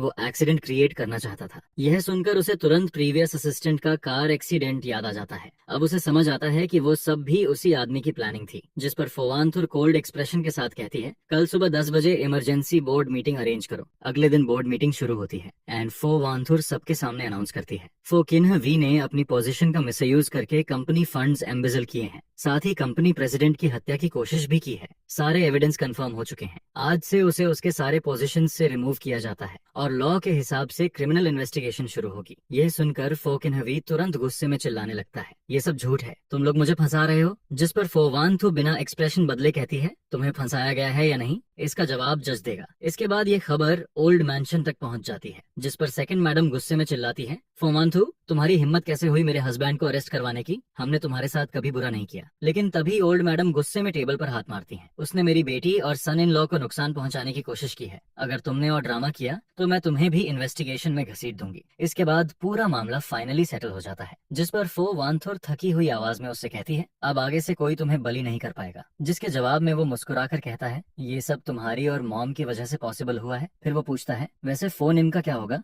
जिस पर फो वंथु कहती है, उसने शुरू से आखिर तक कुछ गलत नहीं किया, बल्कि सीक्रेटली अपने फादर को रोकने की कोशिश करता रहा। वो एक समझदार बच्चा है, इसलिए मैं उसे फो ग्रुप के बेस लेवल डिपार्टमेंट से ट्रेनिंग शुरू करवाऊंगी। आगे वो अपनी एबिलिटी के दम पर आगे बढ़ेगा। यह सुनकर वो तुरंत कहता है, तुमने बिल्कुल सही डिसीजन लिया। इसके बाद वो फिर से यूनिवर्सिटी में क्लासेस लेना शुरू कर देता है। जिस पर उसके कॉलेग्स और स्टूडेंट्स उसे देखकर एक्साइटेड हो जाते हैं। एक कॉलेग शर्मिंदा होकर कहता है, प्रोफेसर वेन, पहले मैंने गलतफहमी में आपके बारे में काफी उल्टा सीधा बोला था, प्लीज उसे दिल पर मत लीजिए। जिस पर वो मुस्कुराकर कहता है, कोई बात नहीं, हम सबको लेग्स हैं, पुरानी बातों को भूल जाओ। यह सुनकर सामने वाला तुरंत राहत की सांस लेता है। फिर स्टूडेंट्स भी उसके आसपास इकट्ठा हो जाते हैं। प्रोफेसर वेन, आपकी टीचिंग इतनी इजी टू अंडरस्टैंड होती है, आप तो हमारे सेवर हो। प्रोफेसर वेन, जल्दी न्यू शॉर्ट वीडियोस अपलोड कीजिए ना, हम सब इंतजार कर रहे हैं। जिस पर वो हंसते हुए कहता है, ठीक है, मैं कोशिश करूंगा ज्यादा वीडियोस अपलोड करने की। इसके बाद शाम को फोवानथु उसे पिक करने आती है। जिस पर वो पूछती है, आज क्लासेस कैसी थी, बहुत टायर्ड तो नहीं हो गए? जिसके जवाब में वो मुस्कुराकर कहता है, सब बहुत स्मूथली हुआ, स्टूडेंट्स भी मुझे काफी पसंद करते हैं, मुझे बिल्कुल टायर्ड फील नहीं हो रहा। फिर फोवानथु को अचानक कुछ याद आता है, अभी रेनली का कॉल आया था, उसने वीकेंड पर हमें टेनिस खेलने बुलाया है, वांग यू भी आएगा। जिस पर वो एक्साइटेड होकर कहता है, ऑफ कोर्स जाएंगे, और इस बार तुम भी मेरे साथ खेलोगी, मैं खुद तुम्हें सिखाऊंगा, एक बार सीखोगी तो तुरंत समझ जाओगी। यह सुनकर फोवानथु हल्का मुस्कुरा देती है, ठीक है, इस बार सब तुम्हारी बात मानूंगी। इसके बाद वीकेंड पर दोनों रेन लई के घर पहुंचते हैं। जिस पर वांग यू उन्हें देखते ही कहता है, ब्रदर इन लॉ, आखिर तुम दोनों आ ही गए। मैंने आपका टेनिस वाला वीडियो देखा था, व्यू बहुत हाई थे, आप सच में अच्छा खेलते हो। जिस पर वो हंसते हुए कहता है, बस फन के लिए खेलता हूँ, कोई प्रोफेशनल प्लेयर नहीं हूँ। फिर वांग यू मजाक करते हुए कहता है, अब तो आप इंटरनेट सेलिब्रिटी टीचर बन चुके हो, अगली बार वीडियो शूट करो तो मुझे भी साथ लेना। जिस पर वो जवाब देता है, जब चाहो आ जाना, बस मेरे साथ प्रैक्टिस करने का टाइम निकालना पड़ेगा। इसके बाद एक रात दोनों ओल्ड मैंशन में डिनर कर रहे होते हैं। तभी अचानक ओल्ड मैडम चॉपस्टिक्स नीचे रख देती हैं, जिस पर वो सीरियस होकर कहती हैं, मुझे तुम दोनों से एक जरूरी बात करनी है। फिर वो सीधे अनथान की तरफ देखकर कहती हैं, तुम दोनों की शादी को आधे साल से ज्यादा हो गया है, रिलेशनशिप भी इतना अच्छा है, तो क्या अब मुझे जल्दी से ग्रैंड चाइल्ड गोद में लेने का मौका नहीं मिलेगा? मैं पूरे दिन घर में खाली रहती हूँ, बस बच्चों की देखभाल करना चाहती हूँ। यह सुनकर वो थोड़ा ऑकवर्ड होकर कहता है, मॉम ये सब नेचुरली होने दीजिए। लेकिन ओल्ड मैडम तुरंत कहती हैं, नेचुरली क्या, मैं तो रोज इंतजार कर रही हूँ कि कब मुझे ग्रैंड चाइल्ड देखने को मिले, मैं खुद उन्हें हेल्दी और चबी बनाकर बड़ा करूंगी। यह सुनकर फो वान थोड़ा शर्म से उसकी तरफ देखने लगती है और उसके दिमाग में फ्यूचर इमेजिनेशन चलने लगती है। फिर सीन बदलता है, जिस पर अचानक फो वान तो एक्साइटेड होकर उसके सामने रिपोर्ट लेकर आती है, अनथान देखो मैं प्रेग्नेंट हूँ, डॉक्टर ने कहा है कि 6 वीक्स हो चुके हैं। यह सुनते ही वो पूरी तरह फ्रीज हो जाता है। फिर अगले ही पल खुशी से उसकी आंखें चमकने लगती हैं, सच में मैं फादर बनने वाला हूँ। और ओल्ड मैडम भी खुशी से लगभग रो पड़ती हैं, मैं फाइनली ग्रैंड मदर बनने वाली हूँ। इसके बाद मैंशन पूरी तरह एक्साइटमेंट से भर जाता है। वांतो को सॉर फूड चाहिए या स्वीट? किचन जल्दी प्रिपेयर करो। अंथन तुम भी ध्यान रखना, अगर रात में उसे भूख लगे तो तुरंत किचन बुलाना। फिर एक रात फोवंथु कहती है, अंथन मेरे पैरों में सूजन आ गई है, जिस पर वो तुरंत उसके पास बैठकर कहता है, मैं मसाज कर देता हूँ। ये सुनकर वो धीरे से कहती है, धीरे करना। कभी वो रात में भूख लगने की बात करती है तो वो तुरंत उठकर उसके लिए वोंटन बनाने किचन चला जाता है, जिस पर फो वानथू उससे पूछती है, क्या तुम्हें ये सब ट्रबलसम नहीं लगता? लेकिन वो बिना सोचे जवाब देता है, नेवर, तुम और हमारा बच्चा मेरी जिंदगी का सबसे प्रेशियस ट्रेजर हो। इसके बाद आखिरकार फोवांथू सेफली ट्विंस को जन्म देती है, एक बेबी बॉय जिसकी आंखें बिल्कुल उसकी तरह थीं, और एक बेबी गर्ल जो बिल्कुल फोवांथू जैसी लगती थी, इतनी क्यूट जैसे जैड से बनी डॉल हो। जिस पर वो इमोशनल होकर कहता है, देखो इन्हें, ये दोनों हम दोनों जैसे लग रहे हैं। यह सुनकर फोवांथू की आंखों से तुरंत आंसू गिरने लगते हैं, सच में हमारे बच्चे कितने खूबसूरत हैं। इसके बाद ओल्ड मैडम दोनों बेबीज को गोद में लेकर खुशी से कहती हैं, बहुत अच्छा, आखिर हमारी फैमिली की नेक्स्ट जनरेशन आ गई। फिर पूरा वो फैमिली मैंशन सेलिब्रेशन में बिजी हो जाता है। उसी दिन ग्रैंड बैंक्वेट ऑर्गेनाइज किया जाता है, जिस पर गेस्ट्स बच्चों को देखकर कहते हैं, ये बेबीज कितने क्यूट हैं, हमें 2 दिन के लिए घर ले जाने दो ना। यह सुनकर बाकी लोग हंसने लगते हैं। फिर वो धीरे से फो वानथू का हाथ पकड़ता है और दोनों सामने चल रही वार्म और लाइवली फैमिली गैदरिंग को देखते रहते हैं, जिस पर फो वानथू धीरे से कहती है, अनथान थैंक यू, तुमने मुझे इतना कंप्लीट फैमिली दिया। लेकिन वो उसकी तरफ देखकर मुस्कुरा देता है, वानथू थैंक यू तो मुझे कहना चाहिए।